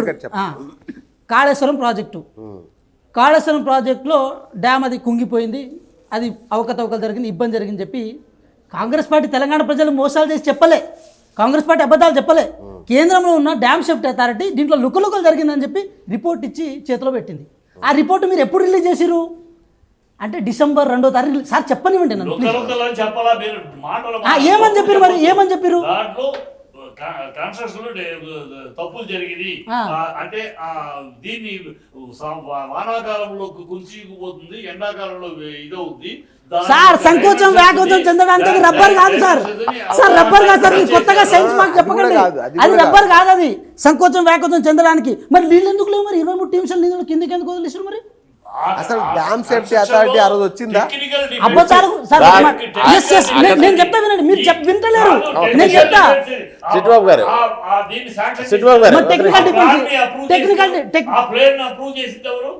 మరి సార్ ఒక మాట సార్ చెప్పేది వినండి సార్, ఒక మాట మేము కూడా ఇప్పుడు సార్ ఒక మాట వినండి, సార్ ఒక మాట వినండి, మీరు వినండి. ఏంటంటే ప్రతి డిపిఆర్ని అప్రూవల్ చేసి సెంట్రల్ గవర్నమెంటే, కానీ దానికి మెథడాలజీ ఉంటుంది. కాళేశ్వరం ప్రాజెక్ట్ కట్టింది ఈపీసీ మెథడాలజీ మీద, అంటే ఇంజనీరింగ్ ప్రొక్యూర్మెంట్ కన్స్ట్రక్షన్ ఉంటుంది కదా, అదంతా గవర్నమెంట్ చేతిలో ఉన్నది. అంటే ఇంజనీర్లు కూడా చేయరు దాన్ని, అంటే ఐ మీన్ కేసీఆర్ గారి చేతిలో ఉన్నది. సార్ ఒక మాట మీరు గమనించండి, కాళేశ్వరం కట్టిన ప్రతి రూపాయి తెలంగాణ ప్రజల ఆస్తి. అది మీరు దాన్ని అవమానపరచేలాగా మీరు మాట్లాడొద్దు. ఎందుకు ఈ మాట అంటున్నామంటే సార్ ఒక మాట మీరు గమనించండి, మేము అబద్ధాలు చెప్పినామని అంటున్నారు, మేము అబద్ధాలు చెప్పి తెలంగాణ ప్రజలు మోసం చేసినామని అంటున్నారు. కానీ కాళేశ్వరం ప్రాజెక్ట్ విషయంలో కాళేశ్వరం నుంచి వచ్చే నీళ్లు అంటే ఏది సూర్యాపేట కానీ కోదాడ కానీ ఏదైతే ఉమ్మడి నల్గొండ జిల్లాలో అక్కడ వరకు పారినని చెప్పి అబద్ధాలు చెప్పింది మీరు. కానీ అక్కడ వచ్చే నీళ్ళు ఏ నీళ్ళు అయ్యి శ్రీరామ్ సాగర్ ప్రాజెక్ట్ నీళ్ళు. కాళేశ్వరం ప్రాజెక్టు ఒక డిస్ట్రిబ్యూటర్ కెనాల్ సిస్టమ్ లేదు, ఏం లేదు, అంత అస్తవ్యస్తంగా కట్టిన ప్రాజెక్టుకి ఒక అథారిటీ లేదని చెప్పినాం మేము. అది వాస్తవం కాదని చెప్పి నిర్ణయించాలని కేంద్ర ప్రభుత్వం ఆల్రెడీ డ్యామ్ సేఫ్టీ అథారిటీలో నిర్ణయించింది కాబట్టి 23 టీఎంసీ నీళ్లు కిందకు వదిలేరు. ఆ నీళ్లు లేవు కదా ఇప్పుడు. మరి సార్ మేము ఏమంటున్నాం అంటే మీరు మా మీద బురదలని ఏదైనా చేయండి, మేము దాన్ని తప్పుపట్టము, కానీ వాస్తవాలు ఏవి అవాస్తవాలు ఏవి తేల్చాల్సిన ఒక ఇది ఉంటుంది కదా.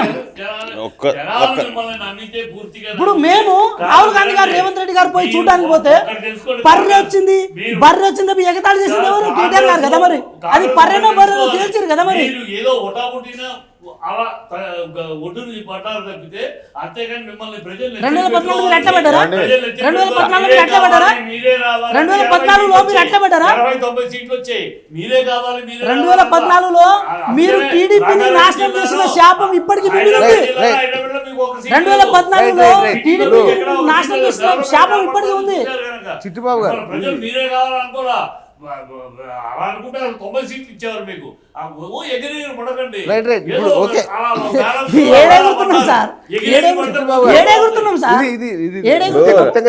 కాళేశ్వరం అనేది ఒక ఏటీఎం సార్. Right sir. ఇప్పుడు కాళేశ్వరం ఇవన్నీ మనం రోజు మాట్లాడుకోవచ్చు. ఇప్పుడు అయిపోయింది అది సబ్జెక్టు. ఇప్పుడు ప్రస్తుతం ఏంటంటే 100 రోజుల్లో కాంగ్రెస్ కూలిపోతుందా? ఓకే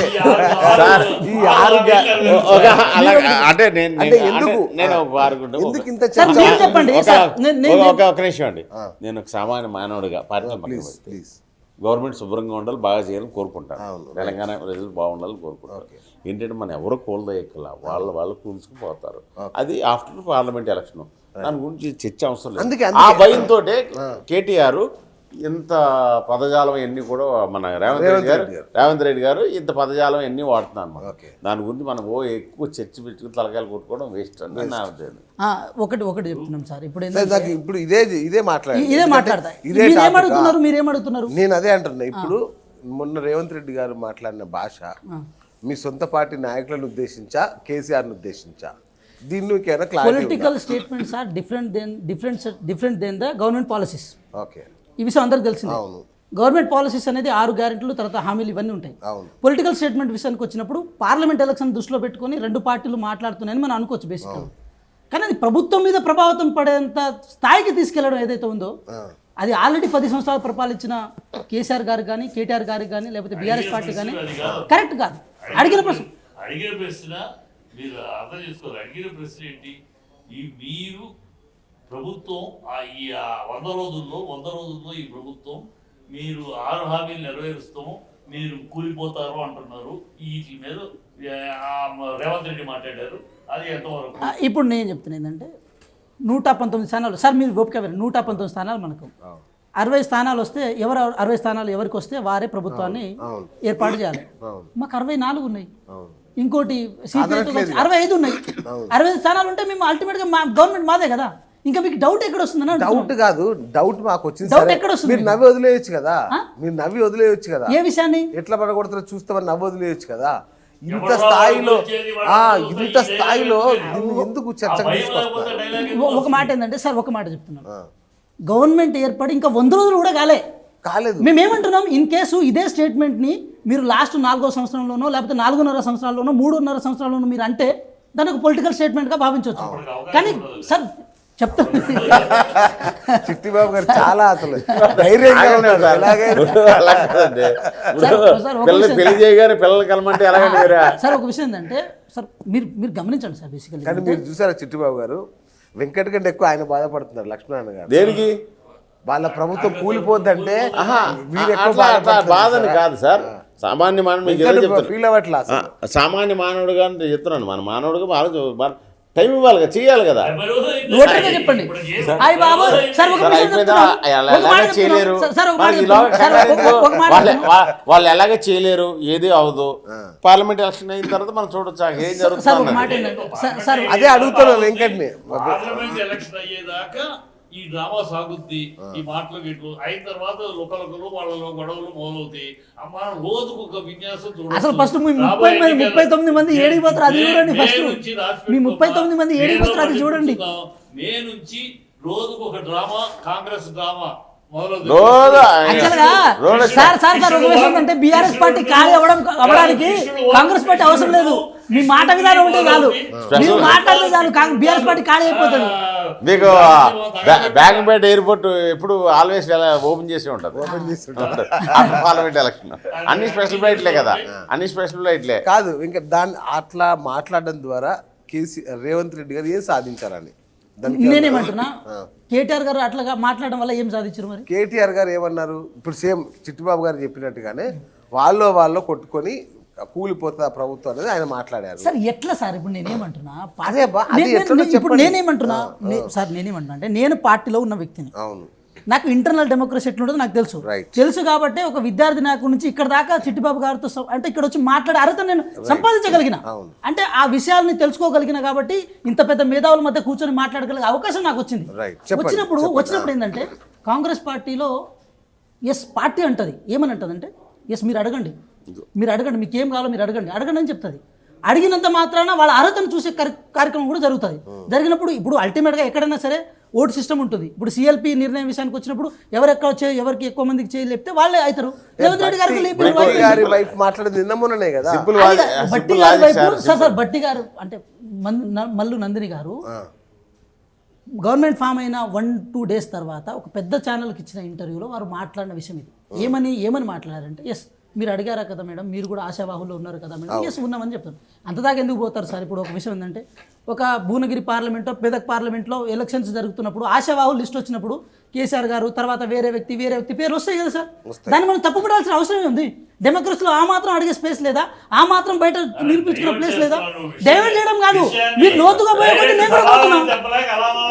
ఎందుకు మీకు అర్థం కావట్లేదా సార్? మీకు అర్థం కావట్లేదు విషయాన్ని నువ్వు సమాధానం చెప్పరాగా అలా ఒక నిమిషం అలా కాదు, నేను ఒక నిమిషం బీఆర్ఎస్ అయితే సార్ ఒక్క నిమిషం సింపుల్ లాజిక్, ఒక సింపుల్ లాజిక్ ఎందుకు మేము అవ్వదు అని చెప్పు, ఆగండి మాట్లాడుకోండి అని దాని అలా చెప్పు. మేము ఖచ్చితంగా చెప్తున్నాం, చరిత్రను బట్టి చెప్తున్నాం, చరిత్ర సాక్ష్యాధారాలను బట్టి చెప్తున్నాం. కాంగ్రెస్ లో ఉన్న చరిత్ర ఇది కనుక ఇలా జరుగుద్ది అని చెప్తున్నాం. ఇలా జరగదు, ఈసారి చరిత్ర మారుస్తుంది. మేము ఇప్పుడున్న కూటమి ఇలా కాదు, మేమందరం ఒకరికి కలిసి కట్టుకుని కౌగులించుకుని నడుస్తున్నాం అని చెప్పు.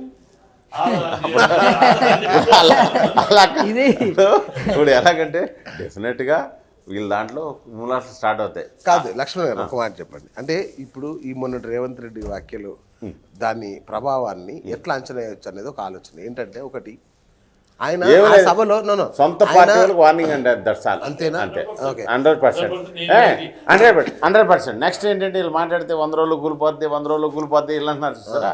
వీళ్ళు అది కూలిపోతే 10 మంది 20 మంది గ్రూపులు అయిపోతాయి కదా. ఓ గ్రూప్ తెచ్చుకుందామని వీళ్ళ బాధ వెళ్తే తెచ్చుకున్నా వీళ్ళు అదే ఉండలేదు చెప్తున్నాను. వీళ్ళ బాధ వెళ్దే, ఎవరి బాధ వెళ్దే. మీరు అలాంటి ఆలోచనలో ఉన్నారు. వాళ్ళు కూలిపోతారు, వాళ్ళు ప్రజలు నిజం తెలుసుకుంటారు. వాళ్ళు వీళ్ళకి అనవసరంగా అంటే కేసీఆర్ గారు మళ్ళీ ముఖ్యమంత్రి అవుతారు త్వరలో అని వేరే ప్రభుత్వం ఏర్పడడం, ప్రజలకు వేరే ప్రభుత్వం ఏర్పడడం అంతే కదండి. వాళ్ళు వస్తేనే కదా. అంటే వాళ్ళు కేటీఆర్ గారు సీఎం అనే 2 అక్షరాల కంటే కేసీఆర్ అనే 3 అక్షరాలు మంచిగా కదా. మేము రాజ్యం స్థాపిస్తామని వెళ్ళము, కూలిపోద్ది. బీజేపీ ఎట్లాగూ మళ్ళీ వాళ్ళకి సపోర్ట్ చేయాలి. ఎవరికి సపోర్ట్ చేయాలి? ఎవరికి సపోర్ట్ చేస్తుంది? రాష్ట్రపతి పాలన పెట్టే ఛాన్స్ ఉంది. రాష్ట్రపతి పార్లమెంట్ ఎన్నికలు మేము మళ్ళీ వస్తాము. ఈసారి ప్రజలు ఈ తప్పు అంత లేదురండి సార్. ఇప్పుడు నైట్ కలలు వస్తున్నాయి సార్ ఇంకా మీకు. సార్ ఇవన్నీ కలలు కట్టుకున్నారా సార్ రేపు పార్లమెంట్ ఎలక్షన్కి బీఆర్ఎస్ టీఆర్ఎస్గా మారి వీఆర్ఎస్ తీసుకుంటుంది సార్ అనుకుంటున్నారు.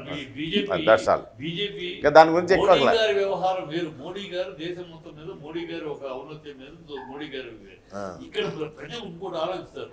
ఇక్కడ ఆంధ్ర రాష్ట్రం, ఈ ఉభయ తెలుగు రాష్ట్రాల్లో, ఈ తెలంగాణలో మొన్న ఎన్నికలు ఇప్పుడు ఎందుకు మోడీ గారు హవా ఉన్నా ఎందుకు ఇలా మిగతా స్టేట్లో అసెంబ్లీ ఎన్నికలకు ఇప్పుడు ఇక్కడ ఎందుకు జరగాల? ఇక్కడ రాష్ట్ర నాయకత్వం వీక్ అయిపోయింది. రాష్ట్ర నాయకత్వం ఒకప్పుడు ఉన్న వెంకయ్య నాయుడు, ఆర్య నరేంద్ర, దత్తాత్రేయ, విద్యాసాగర్ రావు గారు, వి రామారావు గారు, ఇంత మహానుభావులు ఉన్నప్పుడు పార్టీ అధికారులు ఉన్నా లేకపోయినా ఒక పార్టీగా ఉందా? ఇప్పుడేమో ఈ నాయకులు అందరూ వెళ్ళిపోయారు, ఇంక్లూడింగ్ ఇంద్రసేన్ రెడ్డి లాంటి ఆయన కూడా వెళ్ళిపోయాడు. ఆయన గవర్నర్గా రిటైర్ అయిపోయారు అందరూ. సో ఇప్పుడున్న నాయకత్వం ప్రజల నుంచి వచ్చిన నాయకత్వం కాదు, పైన ఉన్న వాళ్ళు అలా తీసుకొచ్చి కూర్చోబెట్టే ఉన్న నాయకులు. సో వీళ్ళకి వ్యూహాలు, ప్రజల ఓటర్లను లాగని వ్యూహాలు, శక్తులు వీళ్ళకి లేవు. అందువల్ల ఇక్కడ రేపు ఎంపీ ఎలక్షన్ అప్పుడు కూడా మొన్న 4 ఎంపీలు గెలిపించారు. ఏ ఒక్క ప్రాజెక్ట్ తీసుకొచ్చారు తెలంగాణ తీసుకురాగలిగారా? వీళ్ళకి వాయిస్ లేదు. ఇక్కడ అక్కడికి వెళ్తే వాయిస్ చేతులు కట్టుకుంటూ తప్పితే ఒక మాటకి అది కాదు ఇది అని చెప్పగలిగే వాయిస్. ఎందుకు వందే భారత్ ట్రైన్లు తెచ్చారు, లిఫ్ట్లు ఏమండి? ఒక నిమిషం స్టేట్ లెవెల్ నుంచి నేను చెప్తున్నది. అందుకని ఇక్కడ ఎంపీ ఎలక్షన్ లో కూడా ఇక్కడ లీడర్షిప్ వల్ల మోడీ చూసి ఓటేసేస్తారు అనుకుంటే పొరపాటు. ఎందుకంటే ఇక్కడ ఆల్రెడీ 4 గెలిపిస్తే ఏమి చేయలేదు, వీళ్ళు ఏమి చేయలేరు, వీళ్ళకేం అనేది ప్రజల్లో అది కరెక్ట్ కాదు. ఫెయిల్యూర్ వల్ల ఇక్కడ రాదు. Congress nation wide failure, nation wide తిరోధకాలు ఇచ్చేస్తున్నారు కాంగ్రెస్ కి. అన్ని చోట్ల ఎక్కడ పడితే అక్కడ. ఇప్పుడు ఇండియా అని పెట్టారు. ఇండియా కాదు, ఇండియా అలయన్స్ లో మమతా బెనర్జీ చీపోమంది, కేజ్రీవాల్ చీపోమంటున్నాడు, అఖిలేష్ యాదవ్ చీపోమంటున్నాడు, పంజాబ్ చీపోమనేసింది. వీళ్ళని పక్కన చేర్చుకునే పార్టీ కూడా లేదు, కాంగ్రెస్ ని పక్కన చేర్చుకునే పార్టీ కూడా లేదు. వాళ్ళు ఉంటే మాకు ఏదో శకునం, బ్యాడ్ శకునం కాంగ్రెస్ ఉంటే మాకు అన్నట్టు ఫీల్ అయిపోతున్నారు. ఇండియా లేదు, వాడి గుడు లేదు అయిపోయింది. సో కాంగ్రెస్ కి ఎక్కడ. సరే, మీకు ఎన్ని సీట్లు వస్తాయి ఇప్పుడు బీఆర్ఎస్ కి? BRS double digit guarantee. ప్రజలు ఎందుకు బీఆర్ఎస్ కి ఇస్తారు? 0, 1, 0, 2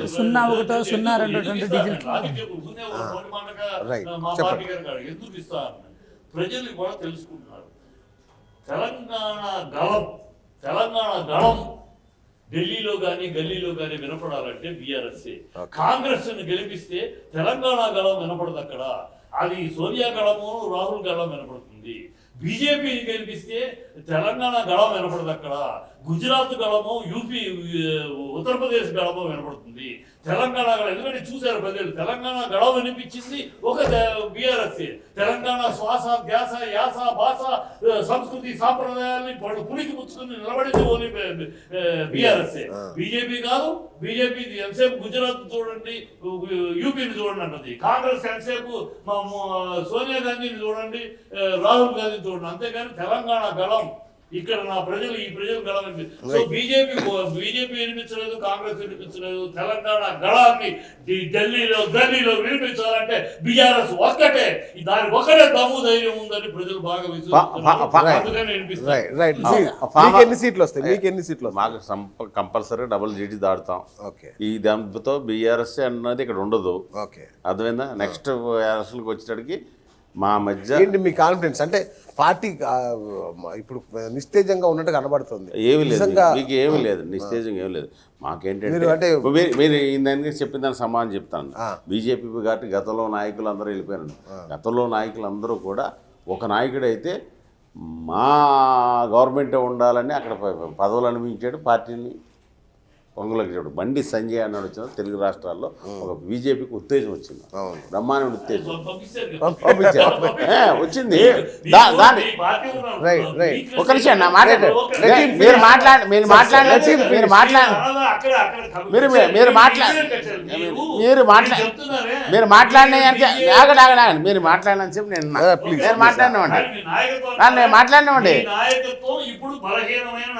నేను మాట్లాడినామండి సార్ ఇట్లా మీరు సార్ చిట్టుబాబు గారు మీరు అధికారంలో లేరు ఇప్పుడు, ఇంకా కూడా అన్ని పక్షాల గొంతు నొక్కేస్తున్నారు. మీరు ఆగండి, వాళ్ళకి అవకాశం ఇవ్వండి. ఇప్పుడు మొత్తం మన కాంగ్రెస్ చేసిన వాళ్ళందరూ కూడా ఇప్పుడు సిటీస్లో కానీ ఎన్నిట్లో కానీ బీఆర్ఎస్ రాదు మన, ఎందుకంటే సిటీలో అంటే బండి సంజయ్ తీసిన తర్వాత బీజేపీ బీఆర్ఎస్ ఒకటన్నా వెళ్ళి అదే ఆయన అది చెప్తున్నా. నా మాట వినండి సార్, నా మాట వినండి సార్. ఆయనకు అవకాశం ఇద్దాం ఒక్కసారి. బీజేపీ బీఆర్ఎస్ ఒకటే అన్న దాంతో స్లోగన్తో రేవంత్ రెడ్డి తీసుకెళ్ళడం ప్రజల్లోకి వెళ్ళిన తర్వాత ఈ రెండు ఒకటే కాబట్టి అందరూ కూడా ఓట్లు కాంగ్రెస్కి వేయడం జరిగింది. రైట్. ఇప్పుడు ఇక్కడ సిటీలో టీఆర్ఎస్ రావడానికి కారణం ఏంటంటే బీజేపీ ఏదైనా కాంగ్రెస్కి ఎందుకు వెళ్ళేదంటే ఇక్కడ వేస్తే బీఆర్ఎస్కి, కాంగ్రెస్ వస్తే మళ్ళీ కమ్యూనల్ ప్రాబ్లమ్స్ వస్తాయి. ఒక నిమిషం, మీ ఇక్కడ ఉన్న సిటీలో ఉన్న అన్నింటిలో సెకండ్ ప్లేస్ మాట మ్యాక్సిమం. ఓకే మాకు అలా చెప్పిందండి, మీకు చెప్తున్నాను ఒక నిమిషం. బీజేపీ ఏ ప్రాతిపదికనే మీకు ఇప్పుడు డబుల్ డిజిట్ సీట్లు వస్తాయి? Double digit. ఇప్పుడు అందరూ కూడా ఓటు మోడీ గారికి వేయాలి. రామ మందిరం కట్టినందుకు? రామ మందిరం కాదండి, దిట్ ఈస్ డెవలప్మెంట్. ప్రపంచ ఆర్థిక వ్యవస్థలో 11వ స్థానంలో ఉండి 5వ స్థానంలోకి వచ్చింది. ఇప్పుడు ఈ రోజు ఏ రకంగా చూసుకుని ఇన్ఫ్రాస్ట్రక్చర్స్, మీకు ఇన్ఫ్రాస్ట్రక్చర్ పెరిగినప్పటికీ తెలంగాణకు ఏం చేశారు అన్న స్పెసిఫిక్గా చెప్తారా? మీకు అంటే ఏ రకంగా ఇవ్వాలి అంటే అభివృద్ధి విషయంలో అంటే తెలంగాణ చేతుల మీద 2-3 ఒకటి 2 ఎక్కువ కూడా వద్దు, మీకు ఏమి అది ఎక్కువ కూడా వద్దు నాకు. సింపుల్ లాజిక్ చెప్తాను. ఇవ్వలేదు. ఇప్పుడు సికింద్రాబాద్ రైల్వే స్టేషన్ ఉంది, 900 కోట్లు డెవలప్ చేస్తాను. చర్లపల్లి 338 కోట్లు, అలాగే లింగంపల్లి ఈ ట్రైన్స్ ఇవన్నీ కూడా. తర్వాత ఏంటి సామాన్యుడికి జైలు అయితే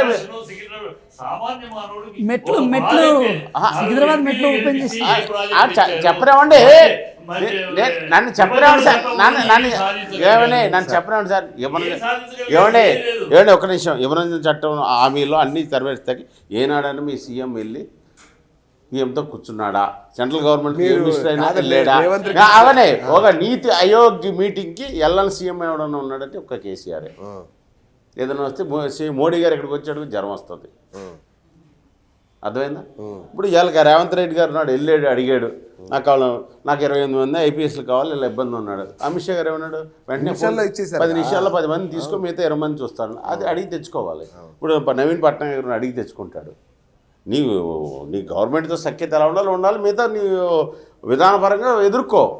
అది లేదు, మానేసి ఏనాడు లేదు. ఇప్పుడు ఎన్ని వరకు వరంగల్లో కాలేజీ ఇద్దామని చూస్తే ఈనాడు ల్యాండ్ పుల్లింగ్ లేదుగా. అలాగే ప్రతి చోట్ల కూడా outer ring road, regional ring road కానీ ప్రతి విషయంలో చూసుకోండి సార్. ఇప్పుడు ఎంఎంటీసీ ఉంది, నీకు యాదాద్రి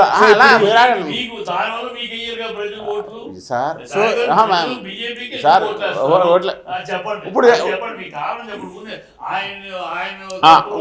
ఎందుకు వేస్తారు? ఇప్పుడున్న దేశంలో ఉన్న అభివృద్ధిని చూసి, ఒక నీతివంతమైన పాలన చూసి డెఫినెట్గా మాకు వేస్తారు. Right, okay, right. బ్రదర్ మీరు చెప్పండి, కాంగ్రెస్కి ఎన్ని సీట్లు వస్తాయి పార్లమెంట్ ఎలక్షన్స్లో? సార్ ఒక విషయం ఏంటంటే కాంగ్రెస్కి ఎందుకు ఓటేయాలనే క్లారిటీ మాత్రం తెలంగాణ ప్రజలకు ఉంది. ఓకే. సో అందులో భాగంగా ఏంటంటే ఇక్కడ 100% మేము స్థానాలతో సహా గట్టిగా చెప్పగల ఒక కాన్ఫిడెంట్ మాకుంది. ఓకే. మేము దాదాపు 14 స్థానాల వరకు మేము గెలుచుకున్నాం. మినిమం 14 స్థానాలు. మినిమం 14 స్థానాలు, దాంట్లో ఎటువంటి డౌట్ లేదు. చూద్దాం సార్. ఇప్పుడు ఏంటంటే ఇప్పుడు ఏదైనా మాట అన్నామంటే తర్వాత కూడా తెలుస్తుంది కదా, అంటే ఆఫ్టర్ రికార్డింగ్ ఉంది, తర్వాత కూడా మనం బయట పెట్టుకోవచ్చు.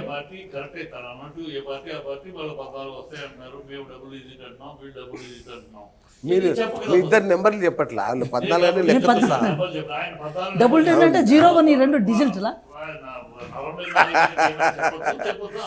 ఆయన దానికి సమాధానం చెప్పండి. డబుల్ డిజిట్ అంటే 0-1 కూడా డబుల్ డిజిటే, అంతే వస్తుంది.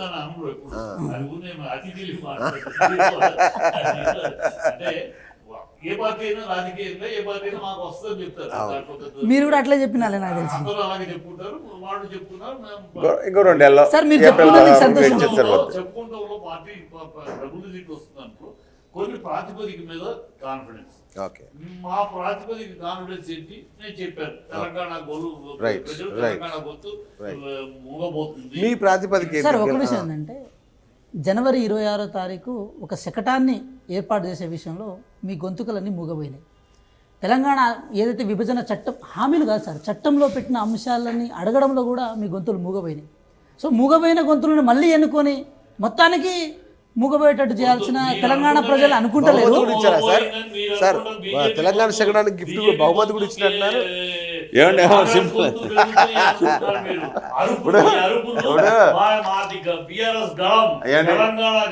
ఏం గలం? మీరు నీకు మీరు ఇచ్చినట్టు స్పీచ్ వాళ్ళు ఇచ్చినా బాగుండు సార్. ఏమండి తెలంగాణ మీరు ఇచ్చిన సెంటర్ లేకుండా speech ఏదైతే చేసాడు ఉందో వాళ్ళు ఇచ్చినా కేసీఆర్ బాగుండు. కలం చెప్తాడు సార్. ఎందుకంటే శకటానికి తెలంగాణ బహుమతి గలాన్ని- ఇచ్చారా? ఆ? అంటే లాస్ట్ మినిట్ లో అడిగినా కూడా శకటం ఇచ్చారు కదా. ఆ. అంటే అసలు టైం లేదు యాక్చువల్గా, అయినా కూడా ఇచ్చారు. ఇచ్చారు దాన్ని ఇప్పుడు మరి ఆ తెలంగాణ శకటం లేకుండా చేసి గలం ఇప్పి లేకుండా చేసాడు మన. సార్, ఒక విషయం ఏంటంటే సార్, చిట్టిబాబు సార్ చాలా బాగా మాట్లాడుతున్నారు. వారు మాట్లాడినట్టు పార్లమెంట్లో మాట్లాడుంటే తెలంగాణ ఆత్మగౌరవం. మొన్ననే త్రుటిలో చేజారింది, పార్లమెంట్కి వెళ్ళే అవకాశం పాపం ఆయనకు త్రుటిలో చేజారింది. సార్ అయితే ఒకటే చెప్తున్నాం సార్. ఇక్కడ ఏంటంటే సార్, రాజకీయ పార్టీలుగా ఎన్నైనా అనుకోవచ్చు కానీ ప్రజలు వాస్తవాలకు దగ్గర ఉన్నారు. ప్రజలు దగ్గరగా వాస్తవాల దగ్గర ఉన్నప్పుడు అల్టిమేట్గా వారి నిర్ణయం. మీరు చెప్పండి అబ్బా, 1 2 3 చెప్పండి. 1 2 3 కాదు, 14 సీట్స్ మినిమం ఉంటుంది. నేను చెప్తుంది ప్రజలు వాస్తవానికి దగ్గరగా ఉన్నారు, కాంగ్రెస్ దూరంగా ఉందంటున్నా. లేదు సార్, అట్లా అంటలేము. అది చూద్దాం సార్, పార్లమెంట్ కాంగ్రెస్, BRS కొద్ది రోజులే కదా ఉన్నారు. సార్ చిట్టిబాబు సార్, ఒక విషయం ఏంటంటే కొద్ది రోజులు ఓపిక పడతాం. మనం కొద్ది రోజులు ఓపిక పడితే ప్రజలు నిర్ణయం చేస్తారు. మేమేమంటున్నాం అంటే కనీసం కర్ణాటకలో జేడీఎస్ పరిస్థితి ఎట్లుందో అట్లయినా మీరు ఉండాలని మేము కోరుకుంటున్నాం బేసికల్లీ. ఆ పరిస్థితి కూడా లేకపోతే మళ్ళీ ఇబ్బంది అవుతుంది సార్, మీ పార్టీ ఉనికి ఇబ్బంది అవుతుంది. మరి ఇలా అనుకుంటూ మళ్ళీ బీఆర్ఎస్ ని బూతులు తిరుగుతారబ్బా. దిగజారిపోయారంటే మొన్న సురేష్ డి శివకుమార్ తమ్ముడు తమిళ సౌత్ ఇండియాని విడదీసేయాలన్నాడు. సౌత్ ఇండియాకి ఇంపార్టెన్స్ రావాలి, ఆత్మగౌరవంగా సౌత్ ఇండియాకి అందాలని అడగడం అది అడగాలి కూడా. అడగాలి. మా హైకోర్టు, మా సుప్రీం కోర్టు మాకు ఇక్కడ బెంచ్ కావాలి, పార్లమెంట్ అక్కడ సెషన్ ఇక్కడ సెషన్ కావాలి. సరే, ఇంకోటి కూడా చెప్పాలి. అదే విడదీసేద్దాం దేశాన్ని తుగుడే గ్యాంగ్ అది. కాంగ్రెస్ ఈ దేశాన్ని విచ్ఛిన్నం చేసే గ్యాంగ్. తుగుడే అతను అడగడం ఒక్కళ్ళు ఖండించగలిగారు కాంగ్రెస్ లో వీళ్ళు. సౌత్ ఇండియా సార్, ఒక విషయం మాకు వేరే దేశం కావాలని అడగడం. వీళ్ళు దేశాన్ని విచ్ఛిన్నం చేయడానికి సార్, ఒక విషయం అంటే మీ గౌరవ కేటీఆర్ గారు జనాభా ప్రాతిపదికన ఫైనాన్స్ కమిషన్ ఏదైతే నిధులు ఇస్తాయో ఆ నిధులలో సౌత్ ఇండియాకి డిస్క్రిమినేషన్ వస్తుందని చెప్పి మీ గౌరవ కేటీఆర్ గారు చెప్పిన సందర్భం చాలా ఉన్నాయి సార్. డిస్క్రిమినేషన్ గురించి ఎంతైనా మాట్లాడచ్చు సార్. ఓకే అయితే ఒక ఇప్పుడు మీరు డబుల్ డిజిట్ అనేది తెలంగాణ రాష్ట్రంలోనేనా లేకపోతే దేశవ్యాప్తంగా బీఆర్ఎస్ పార్టీగా మారిన తర్వాత? మహారాష్ట్రలో ఎన్ని పోటీ చేస్తున్నారు, ఆంధ్రప్రదేశ్లో ఎన్ని చేస్తున్నారు, కర్ణాటకలో ఎన్ని చేస్తున్నారు? అంటే తెలంగాణ రాష్ట్రం యొక్క ఆర్థిక సంపదతో 600 నుంచి 900 కార్లు తీసుకుపోయారు కదా సార్ మహారాష్ట్ర. అన్ని చూస్తారు తొందరలోనే. మీ బతుకు ఏంటో మీరు చెప్పాలి. కాంగ్రెస్ బతుకు 50 సీట్లు వస్తాయి ఎంపీకి. పోయినసారి కన్నా దిగుతారా, కిందకి పైకి ఎక్కుతారా? పోయినసారి కన్నా కాంగ్రెస్ నేషనల్ వైడ్ చూస్తే కాంగ్రెస్ అధో పాతాళానికి వెళ్ళిపోయింది. ఇంకా పాతాళంలో ఉంది, ఇప్పుడు అధో పాతాళానికి వెళ్తాంది. దానికి పుట్టగతులు లేని పరిస్థితి వచ్చేసింది. పాపం జీవితంలో రైట్ మీరు శాపనార్థాలు పెడతారు. ఒక్క నిమిషం. సో చివరి 5 మినిట్స్ ఉంది, మనం చర్చని కొంచెం అర్థవంతంగా దీన్ని తీసుకెళ్లే ప్రయత్నం చేద్దాం. బాగా ఇంకొంచెం అర్థవంతంగా తీసుకెళ్లే ప్రయత్నం చేద్దాం. అంటే శాపనార్థాలు, తిట్లు కాకుండా. Right right right right. నేను ఇవాళ పొద్దున ఒక లేడీ నాతో మాట్లాడుతూ పాపం ఈ రేవంత్ రెడ్డిని 5 ఏళ్ళు ఉండనిస్తారో ఉండనియరో ఏంది గోల అని నాతో ఒక మాట అన్నారు. నేను ఇవాళ బాధపడుతూ వినండి ఎందుకు అంటున్నానంటే, ఇదేనా రేవంత్ రెడ్డి ఎక్స్పెక్ట్ చేస్తుంది? ఈ సానుభూతి కోసమేనా ఈ మాటలన్నీ అంటున్నారు అనేది నా పాయింట్. ఈ జనంలో ఆయన ఆశించిన ఎఫెక్ట్ వచ్చింది. నేను పొద్దున్నే విన్నా ఇవాళ వచ్చింది. దీనికోసమేనా ఈ బూతులు, ఈ మాటలు, ఈ స్ట్రాటజీ అంతా దీనికోసమే? అంటే ప్రభుత్వాన్ని కూల్చే స్థితిలో లేని బీఆర్ఎస్ మీద ఇన్ని ఆరోపణలు చేస్తూ ఆయన సాధించదలుచుకుని ఇదేనా? అది వచ్చేసి sympathy, self goal sir. Sir, ఒక విషయం ఏంటంటే రేవంత్ రెడ్డి గారు ఒక మాట అన్నారంటే 2 అంశాలు ప్రధానంగా ఉన్నాయి. రైట్. కృష్ణా జలాల విషయంలో వాళ్ళు మాట్లాడారు. కృష్ణా జలాల విషయంలో బీఆర్ఎస్ పార్టీ కొన్ని స్టేట్మెంట్స్ ఇచ్చింది. అవును. కానీ గోదావరి జలాలు, కృష్ణా జలాలు అంటే నార్త్ తెలంగాణలో ఉన్న గోదావరి కానీ, సౌత్ తెలంగాణలో ఉన్న కృష్ణా కానీ, కృష్ణా జలాలు పర్టికులర్గా శ్రీశైలం, జూరాల, నాగార్జున సాగర్ ప్రాజెక్టుల నుంచి ఈరోజు ఖమ్మం, నల్గొండ జిల్లాలకు పర్టికులర్గా నీళ్లు బాగా వస్తున్నాయి. అవును. కానీ పాలమూరు రంగారెడ్డి అనే ప్రాజెక్టుని కాంగ్రెస్ పార్టీ డిజైన్ చేసి బీఆర్ఎస్ పార్టీ చేతిలో పెడితే కనీసం డిపిఆర్ని అప్రూవల్ చేసుకోవడంలో విషయంలో కూడా వాళ్ళు ఎక్కడ సక్సెస్ కాలేదు. అంటే నీటి వాటా విషయంలో అంటే కృష్ణా నది నుంచి ఒక్క టీఎంసీ నీళ్లు అంటే ఒక చెంబుడు నీళ్ళు కూడా ఇచ్చే ప్రయత్నం చేయకపోగా మళ్ళీ కాంగ్రెస్ పార్టీ మీద దుమ్మెత్తిపోయడం, రేవంత్ రెడ్డి గారి మీద దుమ్మెత్తిపోవడం ఏదైతే ఉందో ఆ చర్య ఎంత మాత్రం పోయడం కాదు. కేఆర్ఎంబి మినిట్స్ వచ్చాయి బయటికి, ఇవాళ మినిట్స్ వచ్చాయి కదా మొన్నటి. సార్ ఒక విషయం ఏంటంటే మీరు ఒకటి గమనించండి, ఇక్కడ కేసీఆర్ గారు కూడా సంతకాలు పెట్టొచ్చారు, అది వేరే విషయం. సార్ మీరు ఒకటి గమనించండి ఏంటంటే అంతకుముందు కేసీఆర్ గారు పర్టికులర్గా ఇక్కడ తెలంగాణ రాష్ట్రానికి రావాల్సిన అంశాల మీద కేంద్ర మంత్రి కిషన్ రెడ్డి గారు ప్రాపర్ వేలో తెస్తలేరని చెప్పి రండగాడని చెప్పి సంబోధించారు. ఎవరు గౌరవ మాజీ ముఖ్యమంత్రి కేసీఆర్ గారు సంబోధించారు. అదే ఘాటుగా చెప్పాల్సిన బాధ్యత ఉంటుందేమో. దాని సింపతికి ఎట్లా చూస్తారు మరి? దాని సింపతి ఎట్లా వస్తుంది? సింపతి లేదు సార్, సింపతి ఒక విషయం సింపతి కాదనుకుందాం.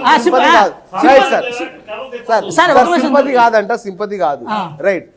మీ దగ్గర ఉన్న అసమ్మతి నేతలు ఎవరైతే ముఖ్యమంత్రి ఎవరున్నారు అసమ్మతి ఆశిస్తున్నాను మీకు చెప్పారా? మీకు తెలిసిందా? గూడు కట్టుకుంటా ఎక్కడ కట్టుకుంది? గూడు ఎక్కడ కట్టుకుంది సార్? జాగ్రత్త చర్య తీసుకుంటున్నాడు. నేనేమంటున్నా, ఏడ గూడు కట్టుకుంది సార్? ఒక విషయం సీఎం స్థాయిలోని వ్యక్తి ఒక మాట అన్నాడంటే అంత ఆషమాషిగా ఉండకూడదు కూడా. రైట్. అదే మనం ఎక్స్పెక్ట్ చేస్తున్నాం. అంత శక్తి లేని బీఆర్ఎస్ని అంత స్థాయిలో తిట్టడం అంటే అన్యాపదేశంగా పార్టీ నేతల్ని కట్టడి చేసే ప్రయత్నం చేశాడా, లేదంటే చూసారా మమ్మల్ని ఏదో చేయబోతున్నారు అని చెప్పి సానుభూతిని కూడగట్టుకునే ప్రయత్నం చేస్తారు? ఈ రెండే ప్రశ్నలు నాకు. 2 విషయాల మీద కాదన్నారు. మరి రెండోది ఏంటి? ఇప్పుడు పార్లమెంటరీ సమావేశాలు పెట్టుకునేటప్పుడు మీ నాయకులకి వాళ్ళకి హితబోధాలు చేయాలి, కానీ ఇలాంటి స్టేట్మెంట్లు కేటీఆర్ గారు ఎందుకు ఇచ్చారు మరి?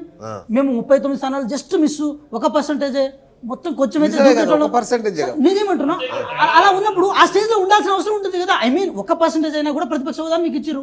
అయినా సరే ఎందుకు అవాకు చవాకులు పేల్చడం సార్? ఎప్పుడు 55 రోజుల తర్వాత రేవంత్ రెడ్డి గారు బయటకు వచ్చి మాట్లాడే ప్రయత్నం చేశారు, కానీ ఈ మధ్య కాలంలో ఎక్కడ మాట్లాడలేదు, ఎక్కడ అరవలేదు. మొట్టమొదటి శ్వేతపత్రం నుంచి దావోస్ దగ్గర నుంచి ఇవన్నీ తీసుకుంటే ప్రభుత్వ దాడే కనబడుతుంది బీఆర్ఎస్ మీద తప్ప, వీళ్ళు డిఫెన్స్ లో వీళ్ళు ఏం చేస్తారు దాడి? సార్ ఒక విషయం ఏంటంటే ఇప్పుడు ఒక మాట ఏంటంటే గుంపు మేస్త్రి అని సార్ ఒక మాట గుంపు మేస్త్రి అని ఒక చోట, ఇంగ్లీష్ రాదని ఒక చోట, ఇంత అంటే క్యారెక్టర్ అసాసినేట్ చేస్తున్నప్పుడు చూస్తూ ఊరుకోవాలా సార్? గుంపు మేస్త్రి ఆయనే అనుకున్నాడు.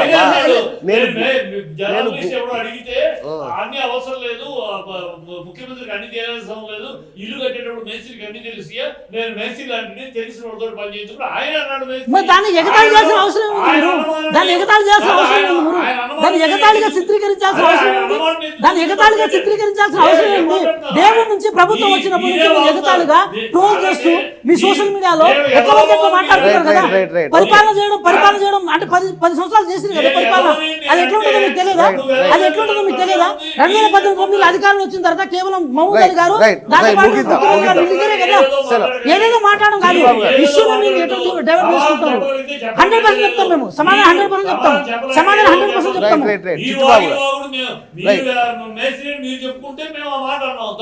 ఇప్పుడు ఒక విషయం ఏంటంటే సార్, మీకు డే వన్ నుంచి బీఆర్ఎస్ పార్టీ ఫైనల్ గా ఒకటే చెప్తున్నాం సార్, ప్రజలు మ్యాండేట్ ఇచ్చిన ప్రభుత్వాన్ని నడవనిచ్చే ఓపికను బీఆర్ఎస్ పార్టీ కానీ బీఆర్ఎస్ పార్టీ ప్రతిపక్షంలో ఉన్న కేసీఆర్ గారికి వీళ్ళు అలవరుచుకోవాలని కోరుకుంటున్నాం. ప్రతిపక్షంలో ఒకరే ఉన్నారా, ఇద్దరున్నారా? ఎవరు ఇప్పుడు పార్టీలు మన రాష్ట్రంలో ఒకటే పార్టీ. వాళ్ళ పక్ష నేత ఇంకా ఎన్నుకోలేదు, వాళ్ళు బీసీ ముఖ్యమంత్రి చేస్తారు. అది కాకపోగా కనీసం బీసీ పక్ష నేతను కూడా వాళ్ళు ఎన్నుకోలేకపోయారు.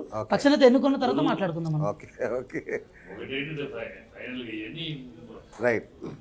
బీఆర్ఎస్ కి కూర్చే అవసరం లేదు, కూర్చే ఉద్దేశము లేదు. రైట్. వీళ్ళు మొదటి నుంచి ఏంటంటే ఆ రేవంత్ రెడ్డి మొదటి నుంచి ఆ టాపిక్ తీసుకొచ్చి ఏదో చేసేస్తారని తీసుకొచ్చి తను సింపతి గెయిన్ చేయడమే కాకుండా పార్టీలో కూడా దీన్ని సమర్థంగా ఎదుర్కొంటున్న నాయకత్వంలో ఉన్నా నేను అని ఇవాళ అంటే విచిత్రంగా విజయసాయి రెడ్డి గారు కూడా స్టేట్మెంట్ ఇచ్చారు.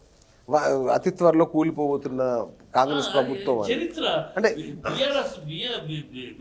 కాంగ్రెస్ యొక్క చరిత్ర దాని మీద అవగాహన ఇప్పుడు కాంగ్రెస్ ఉందండి ఎంత హీనంగా, ఇప్పుడు ఎంత హీనం అంటే కాంగ్రెస్ చరిత్ర అంటే చాలా హీనమైందంటే, ఇప్పుడు రాజశేఖర రెడ్డి గారు భయంకరంగా పాలించిన సందర్భంలో ఆయన కొడుకుని కూతురిని అందరినీ కూడా రోడ్డు మీద లాగి కేసులు పెట్టి ఇబ్బంది పెట్టారు ఎప్పుడప్పుడు.